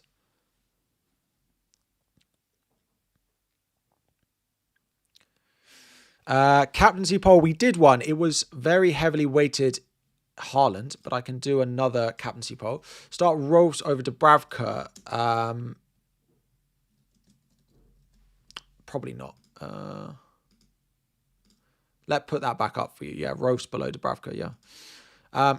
Benching ranking, the full one is up on screen for you now. Take a look if you want to. It's got goalkeepers and then it's got outfield players. If you're wondering about the option, if you're wondering about, Dubravka versus the goalkeeper you've got, that should be there. Captaincy poll is in the chat for the final 23 minutes of the stream. And lots of you still wondering about bench boost. So let's answer this in general. If you've got Calvert-Lewin and you've got Mark Guiu, I probably wouldn't bench boost. But if you've got 4 players on your bench who you think are all likely to start, or one of them's maybe Krupi Jr. who has an okay chance, and the other ones are good enough, and you don't think it looks particularly better further down the season, like in the next couple of weeks, like if you're looking at it and it's game week 17 and it looks better, then maybe you want to just play it now and get rid of it because game week 17 is a long way away. I probably would play it. So if you're at the point now where you're like, oh, maybe I'll bench boost, if it's in your mind that your bench is good enough to consider it, I probably would do it. Like if some of you want to just fire some bench boosts in the chat and I'll just read off a few and hopefully it will answer it for enough, like for everyone, I'm happy to do that quickly. So for example here, would I bench boost Dubravka, Rodon, Gomez of Brighton and Burn? Yes, I would. Like you got 4 starters in there. Would I bench boost my team this week? No, I wouldn't because I've got Mark Guiu. Would I bench boost Dubravka, Senesi, Minte, Burn? Yes, I would. Like, that is definitely good enough. Calvert-Lewin, Anderson, Rodon, bench boost. Like, Calvert-Lewin is probably enough to put me off, so no. Rodon, Anderson, Krupi Jr., Dubravka. That's really borderline because of Krupi Jr. If you're planning on upgrading Krupi further down the line, then I'd save it. But if you think you'll keep him, then I just play it. Dubravka, Estev, Krupi, Van der Ven, like I probably would. Dubravka, Saar, Rodon, Anderson, like I would. Dubravka, Rodon, Thiago, Anderson, I definitely would with Thiago. Dubravka, Reinders, Rodon, Anderson, yes, I would. Dubravka, Anderson, Rodon, Caicedo, I definitely would. Dubravka, Caicedo, Rodon, Van der Ven, I definitely would. Dubravka, Estev, Van der Ven, Reinders, I would. Vicario, Minte, Achampong, Van der Ven, I probably would take the chance on Achampong, I probably would. Dubravka, Reinders, Burn, Stack, I probably would. You're getting the point here, right? We're getting the point. Like, Dubravka, Goodmanson, Rodon, Xhaka, I probably would. Would I bench boost my bench? No, because I've got Mark Guiu. Dubravka, Senesi, Krupi, and Ndai. Yes, I definitely would. Dubravka, Senesi, Rodon, Reinders. Yes, I probably would just get it out of the way. Like, the 4-5 points you might gain on it another week is not worth the pain and saving it. Like Dubravka, Xhaka, Burn, Rodon, I would. All of these, I don't think I've seen a single one where I wouldn't unless you've got a Mark Guiu. I think I'd play all of them. Any 4 players expected to start equals bench boost. Probably this week because there's enough decent fixtures. If you're certain that it looks better in a future week, in the next couple of game weeks, then potentially save it. But almost every one of those, there were so many of you sending in your bench boost. I probably had several hundred, and I think I would have played it on 95% of those.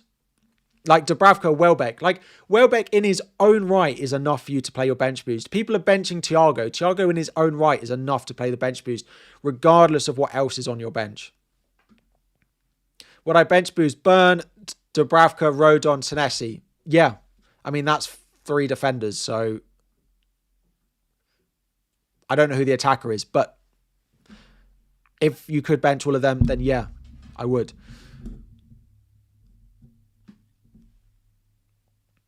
No news on Kudus yet. So hopefully for everyone in here considering the bench boost, that is enough of it. I probably would do it in a lot of your situations. I probably would. Probably would. We're 20 minutes to go to the deadline. If you haven't liked, please do so. There are 5,000 of you in who haven't liked the stream. Completely free. It helps the channel.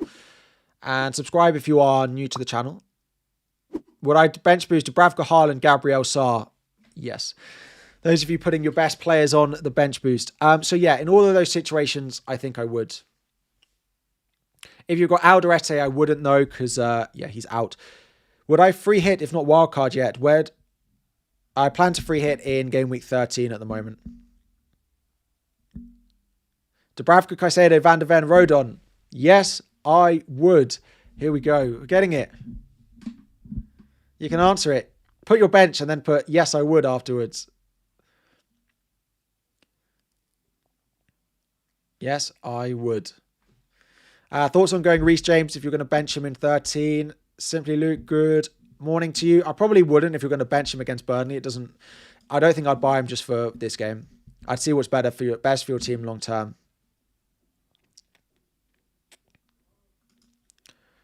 Play Gordon or Senesi. Probably Senesi. Why Enzo over Caicedo? I just still don't think Caicedo is going to get the attacking returns consistently like he's done recently.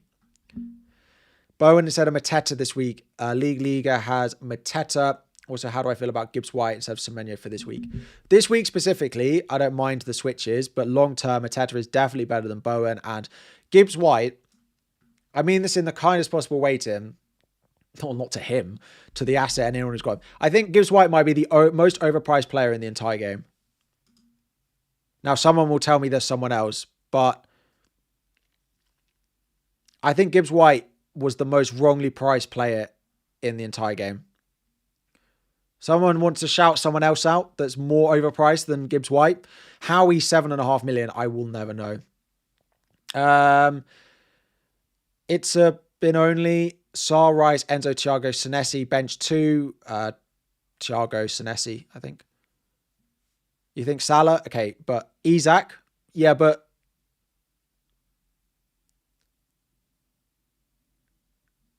yeah, like, but Salah, they had to price him at that price, right? Verts, they probably had to price him at that price. Saka, the same. They didn't have to put Gibbs White at 7.5 million. They didn't, like, Watkins had to be that price because of what he's done previously. That's what I mean. Like, I think based off what we knew at the start of the season, Gibbs White feels like the most wrong price. Bowen maybe, but yeah, but they've been worse. Thinker, Bowen, we just did that. We just answered that one. Would I bench boost Dubravka, Senesi, to Van Dijk, Anthony? Yes, I would. If I do Anderson to Calafiori instead of Donnarumma to Raya, I can't go for Ndiaye to Saka later. A 0.5 short suggesting. I still think I prefer Donnarumma long term. Like, I like the City fixtures from next week. But if you think you're going to want Saka, then don't price yourself out of Saka, I would say. That's why I haven't done it. I haven't done anything because I don't want to lock myself out of Saka in case I want him next week. Any news on Kudus? Nothing yet to play Anderson. Defcon if benched.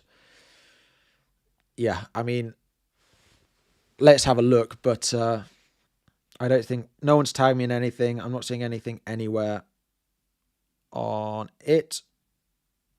No, not seeing any tweets on Kudus.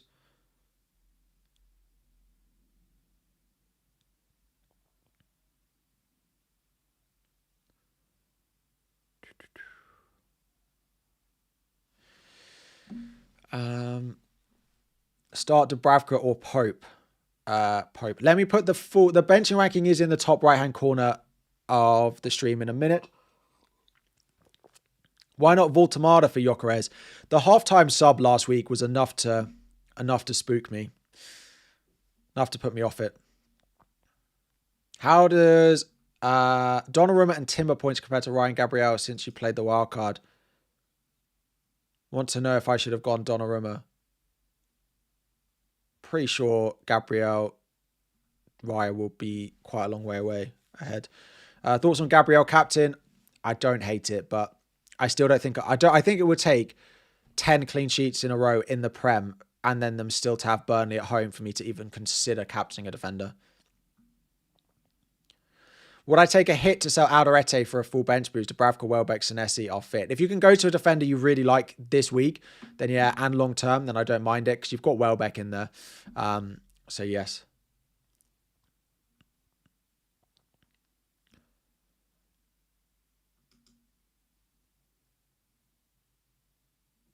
I'd rather buy Munoz than Reece James, definitely, yeah.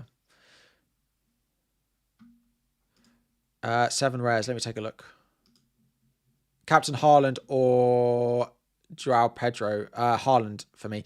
I mean, the thing is with Joao Pedro, like, he did well last week. He got a lot of chances, but he still had no shots again in the Champions League midweek. Start Rice or Thiago? Probably Rice. And there's nothing on Kudus yet. Yeah. Would I sell Gyökeres for a hit? If you know where you're going to go, then yes, I would sell him for a hit. I would just get him out because if you don't do it for a hit this week, you'll do it for free next week, and then you won't have a transfer to use next week. I'd probably do it.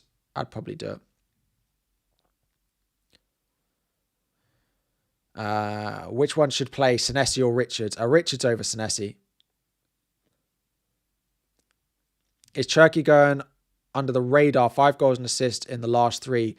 If we get to a point where Cherki's starting every game, then yeah, I will. But the issue with it, and I think I spoke about this on Above Average the weekend, the Man City attacker has to be so much better than the competitor at his price for it not to be worth going for it, because you've got to add on the fact that there is so much rotation risk in that City team that the player you're buying has to be so much better than an alternative at the same price, playing pretty much 90 every week, that I don't think it's worth it.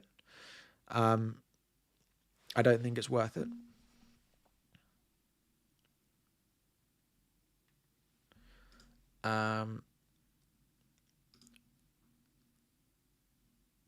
Basically, I think he's been great, though. Start Porro or Senesi, I'd play Porro. Think you bench boost 11 instead of 12 so you can sell DCL. I think that's also a fine reasoning. Start Minte or Szoboszlai, probably Minte out of those.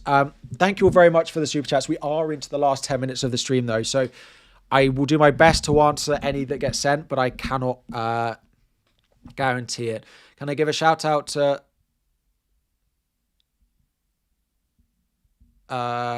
Livy and Sosig? They're both captaining Krupi Jr. Well, I wish you the best of luck with captaining Krupi Jr. I don't love it, but I wish you the best of luck. Are Sar and Ndai looking likely to start? Yeah, Ndai's trained, and Sar, the injury on Sar was before the game, and he still started, so it doesn't worry me that much. You're playing catch-up. We're only 10 weeks into the season. I still don't think we're in catch-up territory. So, no, I wouldn't captain Timber over Haaland unless you think Timber is actually a better captaincy than Haaland. If you think Timber is a better pick,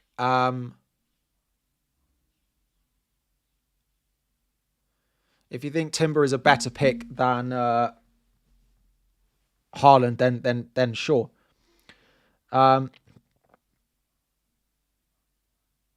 Someone has just sent me a link to an article on Football London, which is a predicted lineup from one of the Spurs journalists for the Spurs game, and it doesn't have Kudus in it. It is just a predicted lineup, but yeah.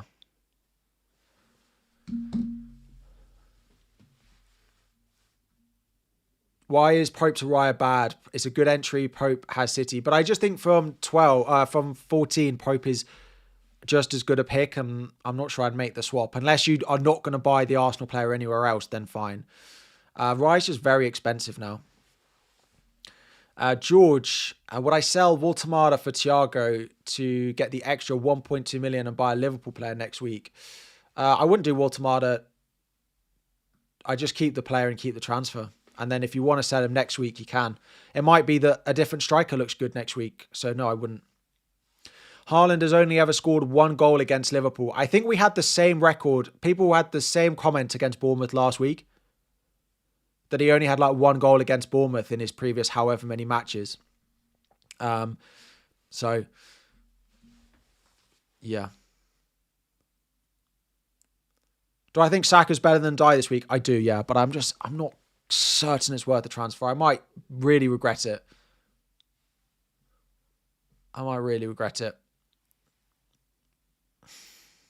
He's so tempting. It's so tempting.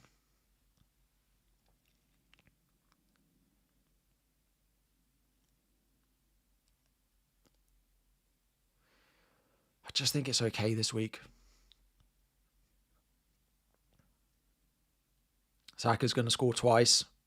Oh, don't say things like that. Don't say things like that.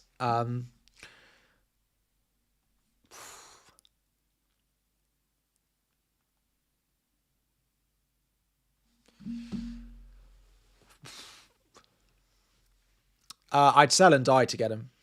I've got the money for it.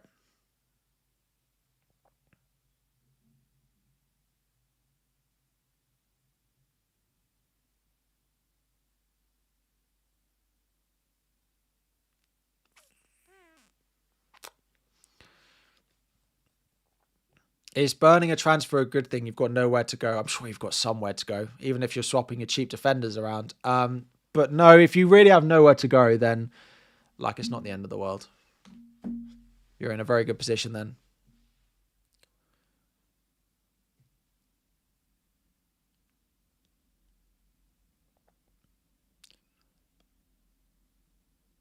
Bench Thiago or Ndai. I'd probably play Ndai over Thiago. Yeah, I've seen Oscar's done and Ndai to Saka with a couple of other transfers. I'm sure he just tweeted it.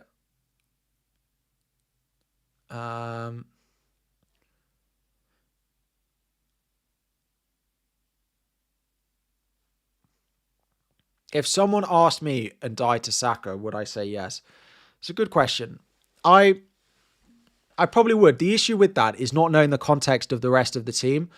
That I look at it and there are other things that I want to do with your team. Like straight away in isolation, yeah. Like would I rather Saka than...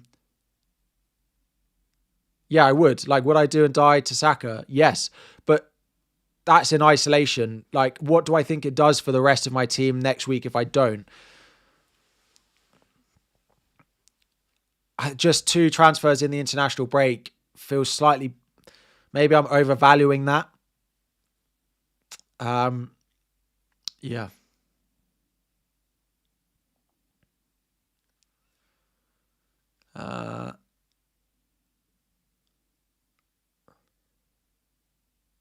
Yeah, I mean, I might just buy him next week. That's true. There are a lot of you bench Sarr or Semenyo. Surely there's someone else. You asked about Caicedo earlier, and I would bench Caicedo. I'd bench Sarr over Semenyo just because of the slight injury on him. Nothing on Kudus. I can have one final look for you, but I haven't seen anything.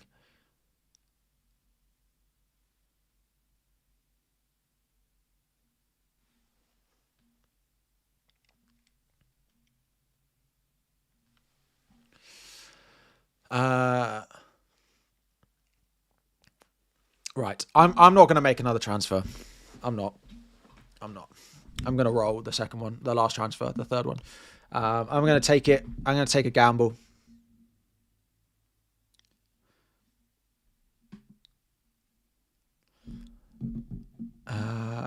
I remember the earlier comment just because it was there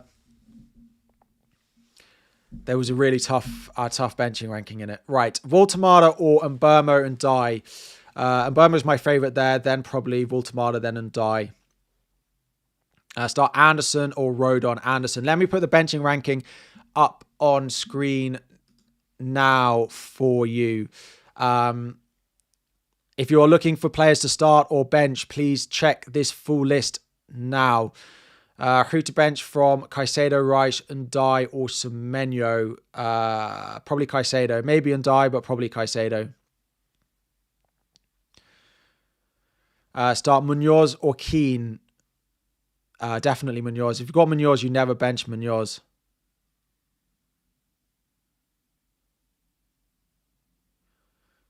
Any Man United team news? I don't believe so. No, literally can't see anything. That should be the full list. Captain Mateta, good or bad? I don't mind it. I made 2 transfers. I sold Gyökeres and I sold Reinders. I sold Gyökeres and I sold Reinders.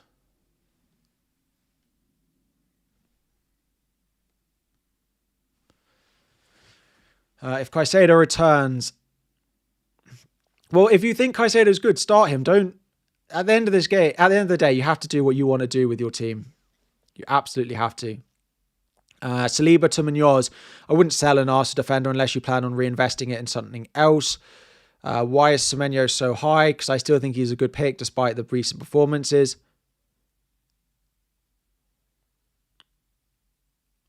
Caicedo is very good. He is. Right. Let me leave that up for a second more and then we'll go back to my team. Saka is the best player to go for as captaincy if you're not going Haaland. Yep. I might well captain...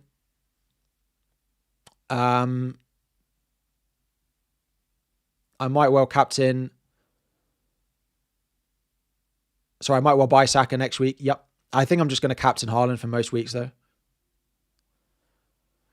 You went Saka if you blank, so be it. It's part of the game. Like, don't beat yourself up. And if I get it wrong, then it will be what it will be next week. And we'll go again. That's part of the game.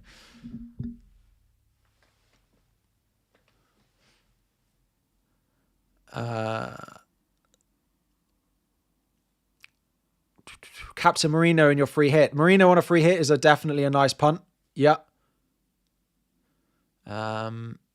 Let me just check my team. We have got the last minute before the deadline. So my timer is always a minute early. So please go and check your team.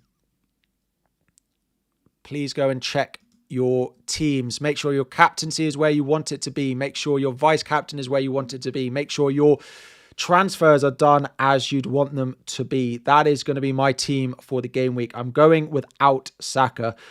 Please wish me all the luck. Good luck to you as well this week.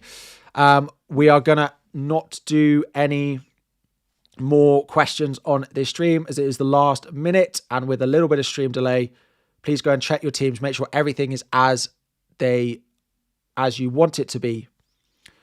Let me post it though. That is going to be the game week 11 deadline.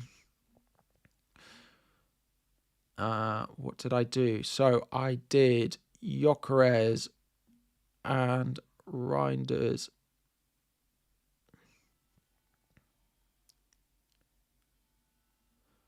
Out. Guiu and Sar in.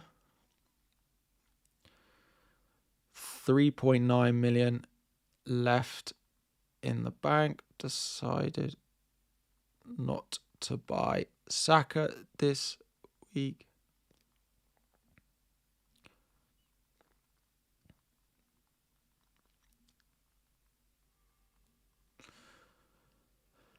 And that is that. And that is all for this one. Let me just copy it over. 1 second.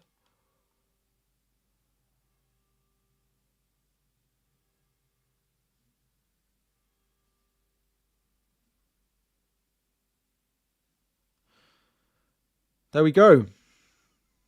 That is all for game week 11. That is all for game week 11. How are you all doing?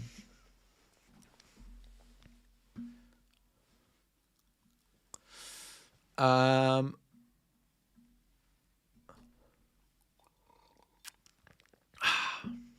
relax. Right, just before we do challenge and have a bit of a chat, let's have a look at the club team for this week.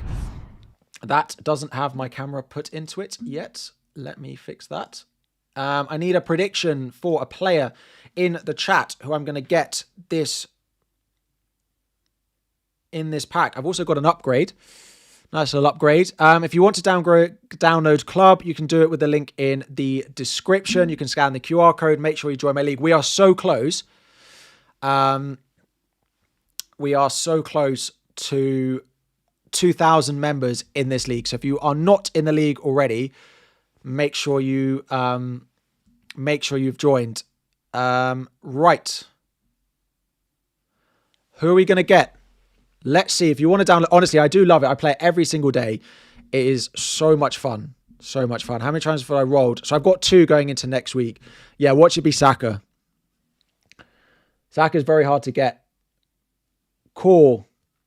Oh dear. So core forward. Burnley forward. That's not good. Oh, it is Anthony though. Ooh. Ooh. I'm tempted to take him. I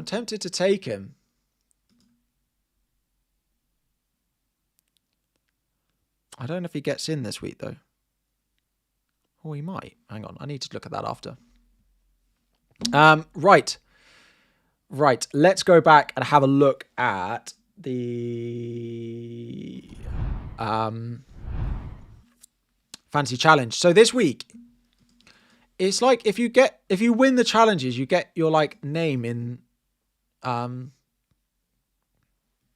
Football Manager.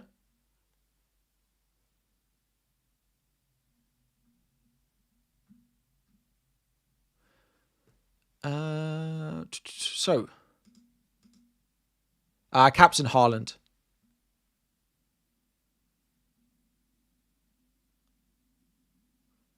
No. What are people saying no to in the chat?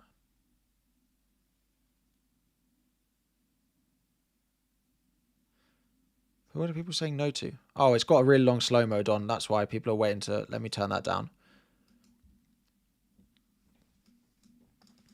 Oh, no to Anthony. Don't put him in. Yeah, probably fair.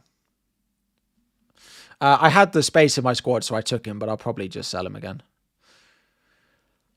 So, double points. All bonus points are awarded double.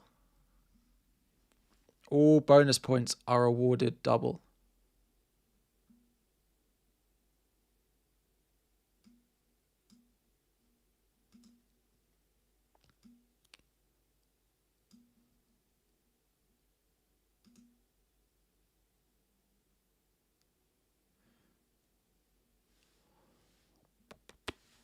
Right.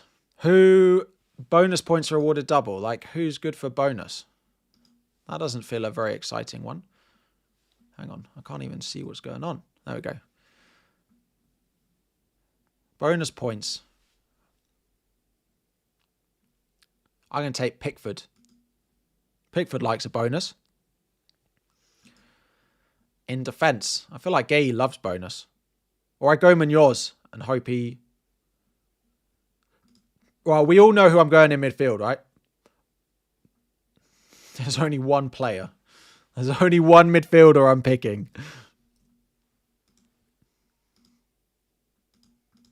There's only one thing I'm picking.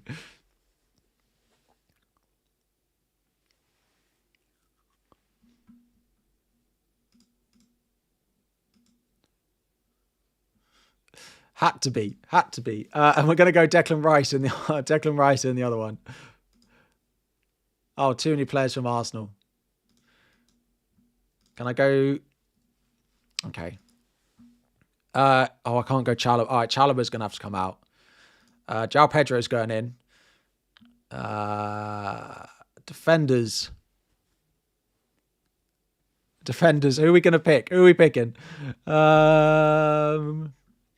I can't go Everton. Maybe I'll go Van der Ven. Hope he scores.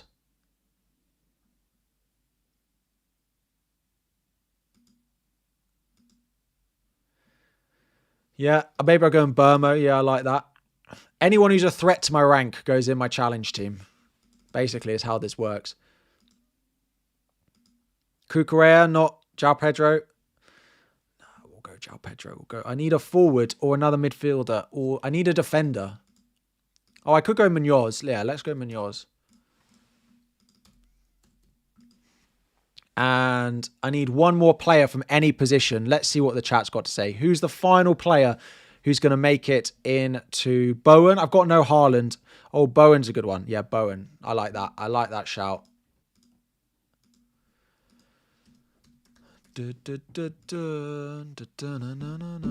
Yeah, Bowen. Bowen's a good shout. If you aren't in my Fancy Challenge League, when it rotates to the leagues along the top, the league code will be there if you do want to join it. I hope it's been rotating and it's not been that on the whole thing. Yeah, there we go. It will be there in a minute. There's also a link in the description if you want to join the Fancy Challenge League. What time is it? 8 minutes to go until we get team news.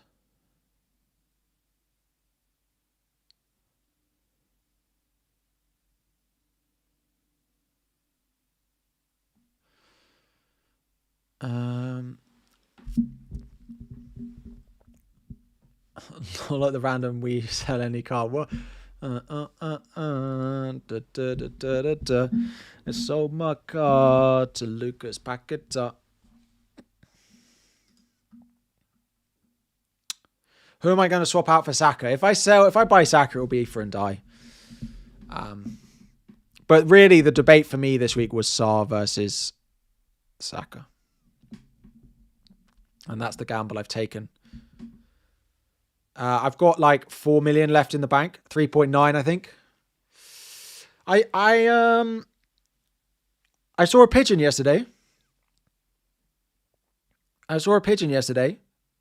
Has anyone else seen a pigeon recently? This is what we stay after stream hours for. Yeah, it might also be like I could do and die to Szoboszlai now. Yeah. So people saying yes, of course, but you'll be surprised when you suddenly think about it, how long it's been since you've seen a pigeon. That is the conundrum that we talk about on these after deadline streams. You just got Haaland in club. Very nice. I've basically been packing loads of the Arsenal defenders.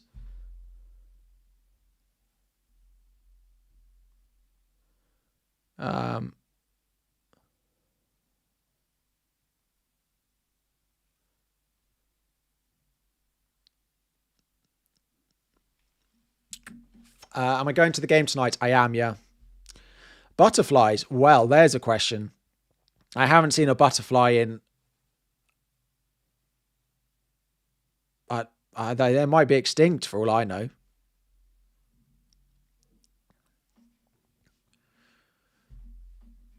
Yeah, pigeons are a bit of a pest. Oh, you see a lot of them. Okay. I mean, I live in London.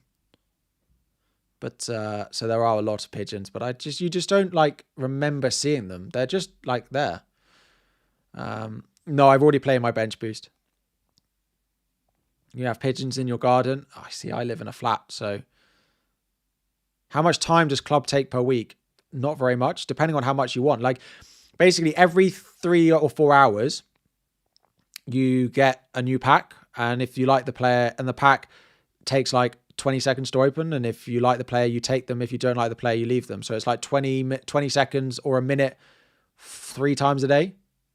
3 minutes a day, probably. Loads of butterflies in North Wales. Surely not at this time of year.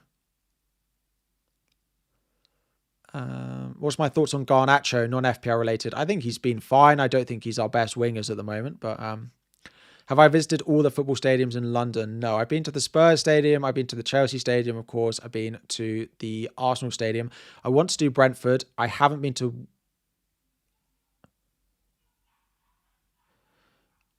West Ham. And I haven't been to Palace. I would like to do Brentford and Palace. I've been to Fulham. Not since they've done the new stand. It was a couple of years ago, but I have been to Fulham.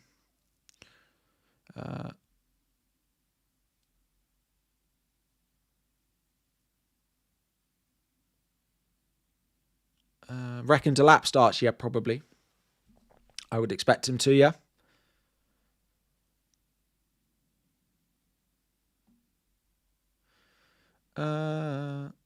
Oh, someone sent me a picture of pigeons. Wow.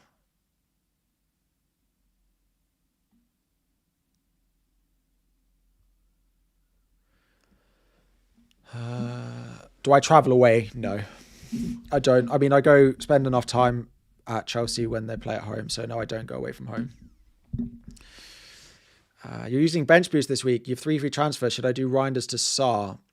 I mean, the deadline was 20 minutes ago, but if that's the transfer for next week, I don't mind that, but I would just wait on it now.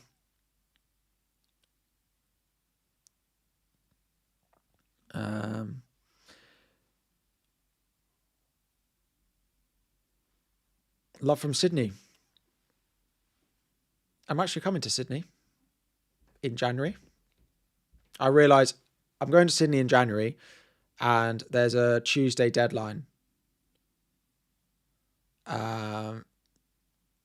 There's a Tuesday deadline. And it's a 6:30 p.m. UK deadline, which is like 5 a.m. in Sydney. No, deadline's passed. The clock's changed in the UK a couple of weeks ago. I've been to New York a long time ago, yeah. Yeah, it'll be nice in Sydney at that time of year, but it's like I'm going to be streaming at 3 a.m. and it's like, I think the stream is 3:30 in the morning until 5:30. I think it's like 3:30 till 5:30. It's going to be a fun one. Oh dear. I haven't decided. I might just have to miss it.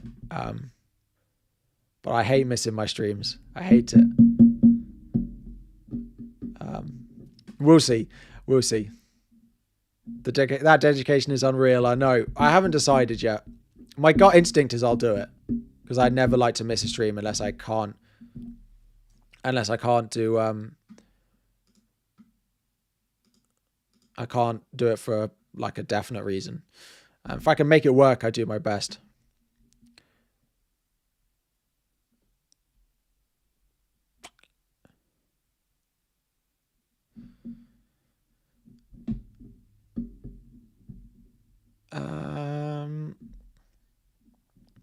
What are people saying? Go to a Sydney FC match? Oh, it's almost team news time. Let's have a look. Let's take a look.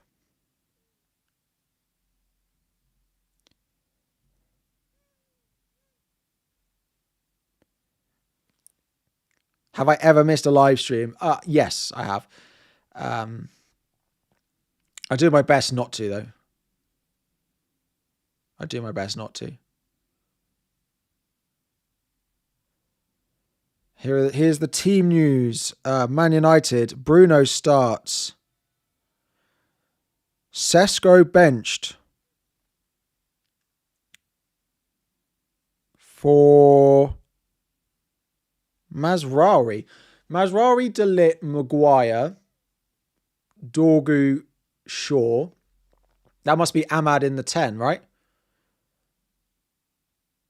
Ahmad, so Casemiro, Bruno, Ahmad and Burmo, Cunha front three. So Cunha striker. Let me get it up. Let me show you. Let me show you the... Yeah, back five as always for United though.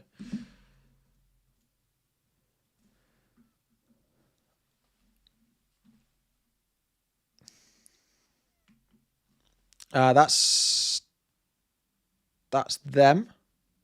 And Tottenham seem to have forgotten to tweet their lineup. That's Ahmad in the 10, right? It'll be Ahmad. It won't be Bruno. They don't have two centre mids in that team. Casemiro and Bruno centre mids. Ahmad and Burmo. Cunha front three, I think. Yeah. There is no Kudus in the squad.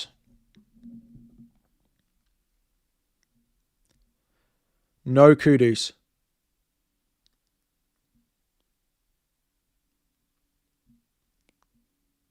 He's not in the squad. Not in the squad. Looks like Ahmad pushed up, yeah. So there's the Spurs squad. Vicario, why can't it be in order? Vicario, Porro, Spence, Van de Ven, and Romero, Paulinia, and Sarr, with Javi in front, with a front three of Johnson, Kolo Muani, and Richarlison. Incredibly happy that Dallo is dropped. Come on, Bruno. Let's start the game week off right.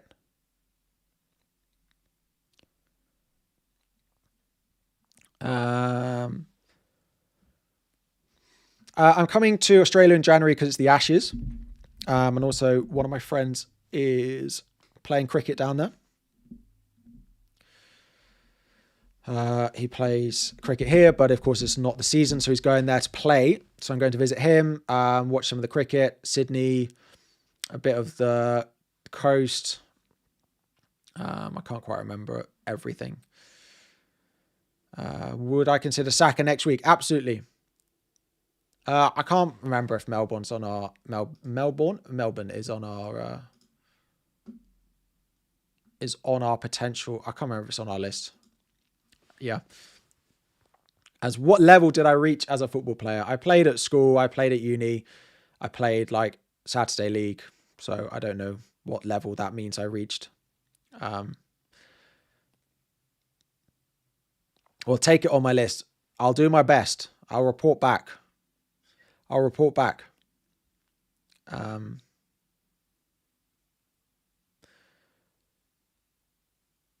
Which position? Let's play a guessing game. What position do you think I played?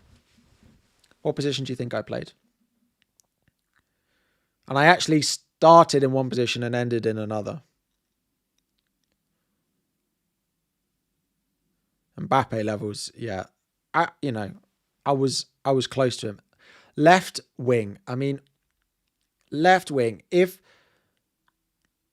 I appreciate the compliment so much, Lucas. I do.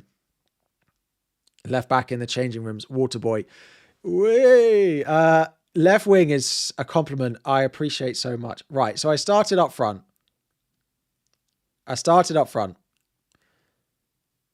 When I was young, because that's what everyone wants to play when they're young, right? And then I moved to centre back, basically. I played a little bit at fullback, but mainly centre back. I was a left-sided ball-playing centre back, a bit like Thiago Silva in his prime. That was kind of, read the game. That like prime Thiago Silva is probably the best description of how I played football. Yeah, I would say that's probably accurate.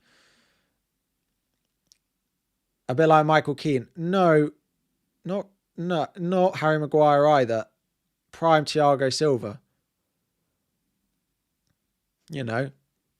What other prime centre backs? Ones that can pass. Like I look at like an Eric Laporte, a bit like Ben Mee. Well, you could Ben Mee. Sorry. Prime Thiago Silva, Virgil van Dijk, like all of these. I'd probably be in the same conversation as a lot of these centre backs if I was still playing. Yeah. Yeah.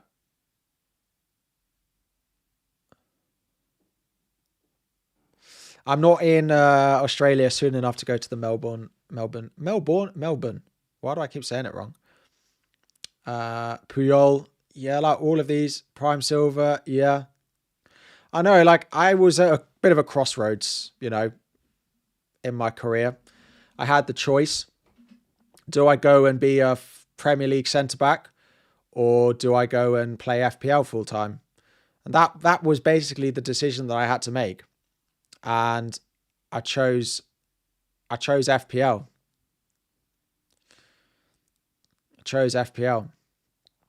No, I just chose alternatives.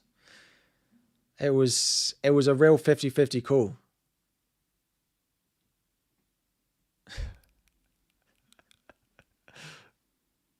Yeah. Yeah. That was the decision I had to make. It was a tough one. Yeah. FPL didn't really give me much choice. No. I played at school and I played at the weekends and stuff. I was all right. Like I can play fine. I did play centre back though, but yeah, I was never anywhere getting even any semi part-time anything. So no. That was not actually. I'm not actually. No.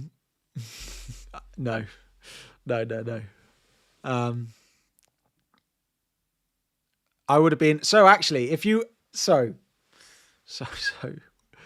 Hang on. There was a charity match.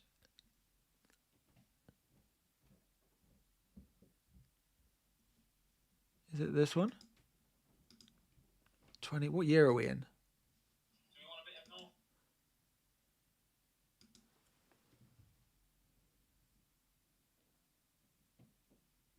No, hang on. Let me find you my.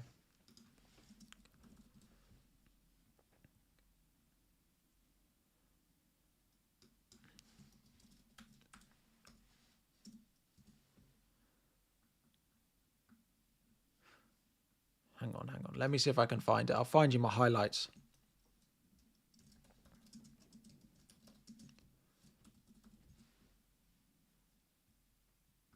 Here we go.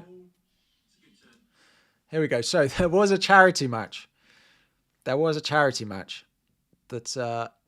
played. And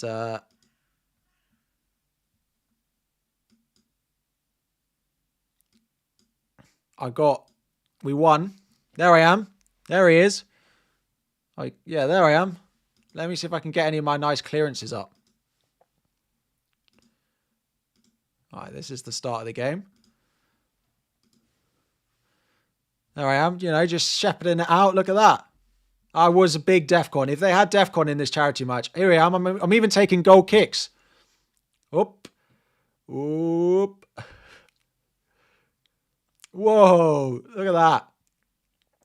Up it goes. Ooh, good chance. All right, let's see. We're through here. Oh, good save, good save, good save. I need it down the other end.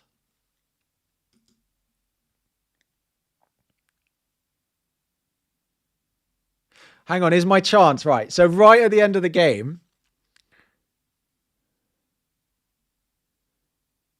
there was a corner. Hang on. This might be it.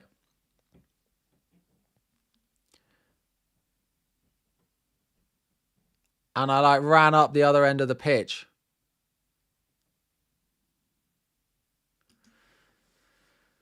They got a corner and we countered and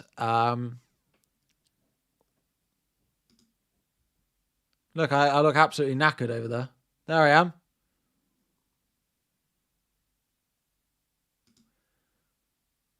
I didn't actually get a clean sheet, no. We won 3-1. I want to see where this big run is. Where's their corner? I thought it was right at the end of the game.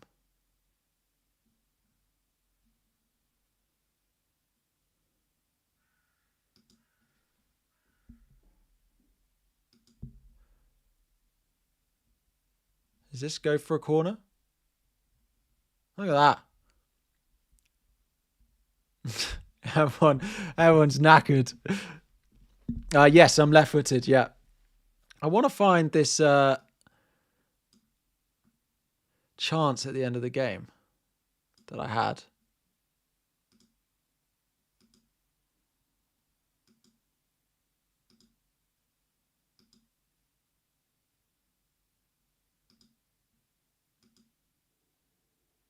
Look at that.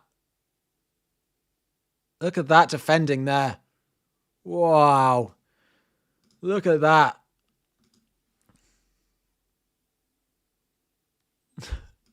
Oh, wait, now I've put it in slow mode. Oh, no, this is... Look at... Off he goes. Oh. Yeah.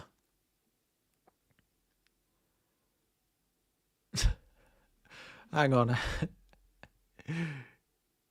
Oh, in it comes. Oh, wait, this might be the corner. This might be it. It was not slow. There was no news on Saar, no. I think this might... Hang on. This might be the corner. This might be the corner.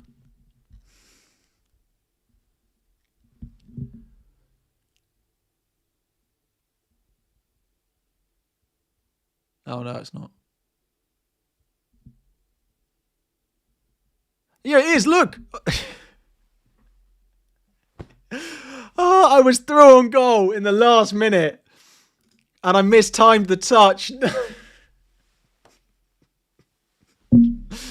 Oh, dear. We got to watch that again. Right. Last minute of the game. We were 2-1 up. We're defending a corner. You on the commentary, 2-1 up, defending a corner. And in comes the corner. Team South clear. Get it away. One man up. He's there. He flicks it on. Here he comes. No!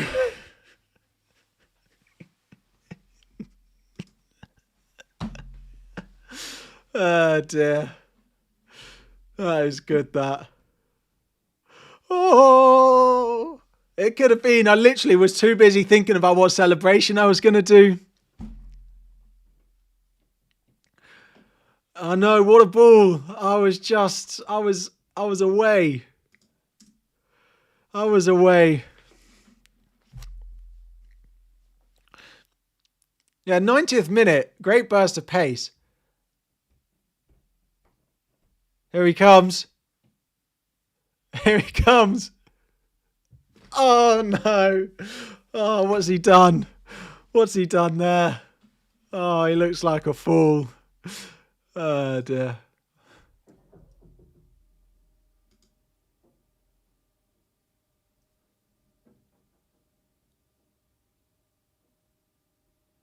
There I am. Just chilling around.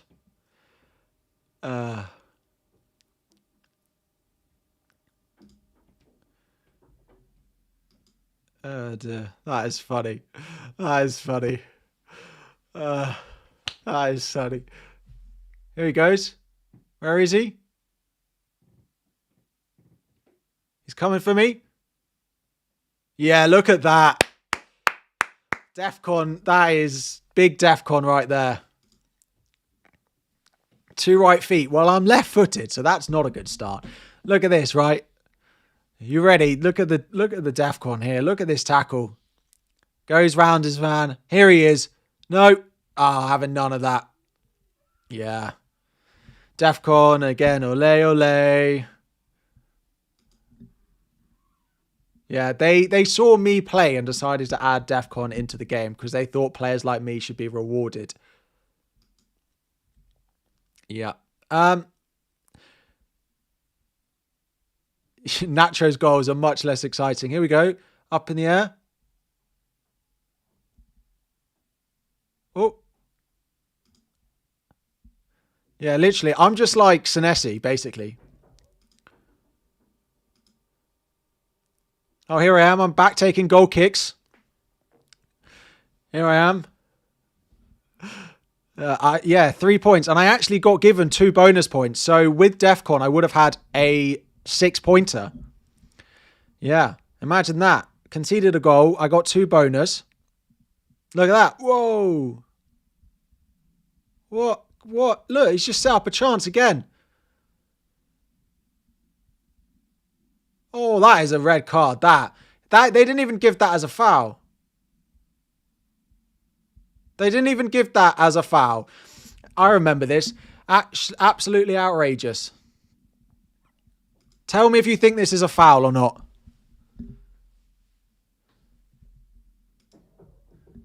Tell me if you think this is a foul, right? Here he is. Pete with a through ball. In he goes. That's a red card. That's straight red. That should be a straight red card, that. He's through on goal. His last man. That's straight red, that. Dear. Stonewall, I agree. How it's not been given. Right, let's just watch it one more time. And we're going to slow it down for everyone to see. Stonewall red card. I think this just makes it worse. He didn't even give it as a foul. Like, not even not sending him off. He didn't even give it as a foul. There's no ball there. There is. He doesn't get anywhere near the ball.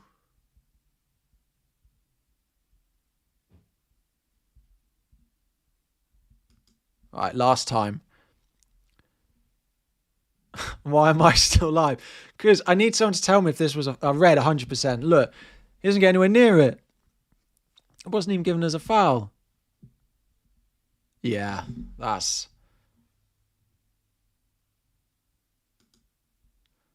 That is. Anyway, I think that's about time. We can probably...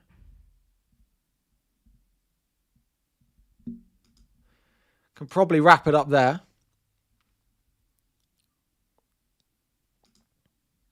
We'll leave you to watch this lovely almost chance for me one more time. Look at this. He's through. Oh, no. Right. Have a lovely Saturday, everyone. Good luck with your FPL teams this week. Thank you all for joining. And yeah, I see you all very soon. Thanks, everyone.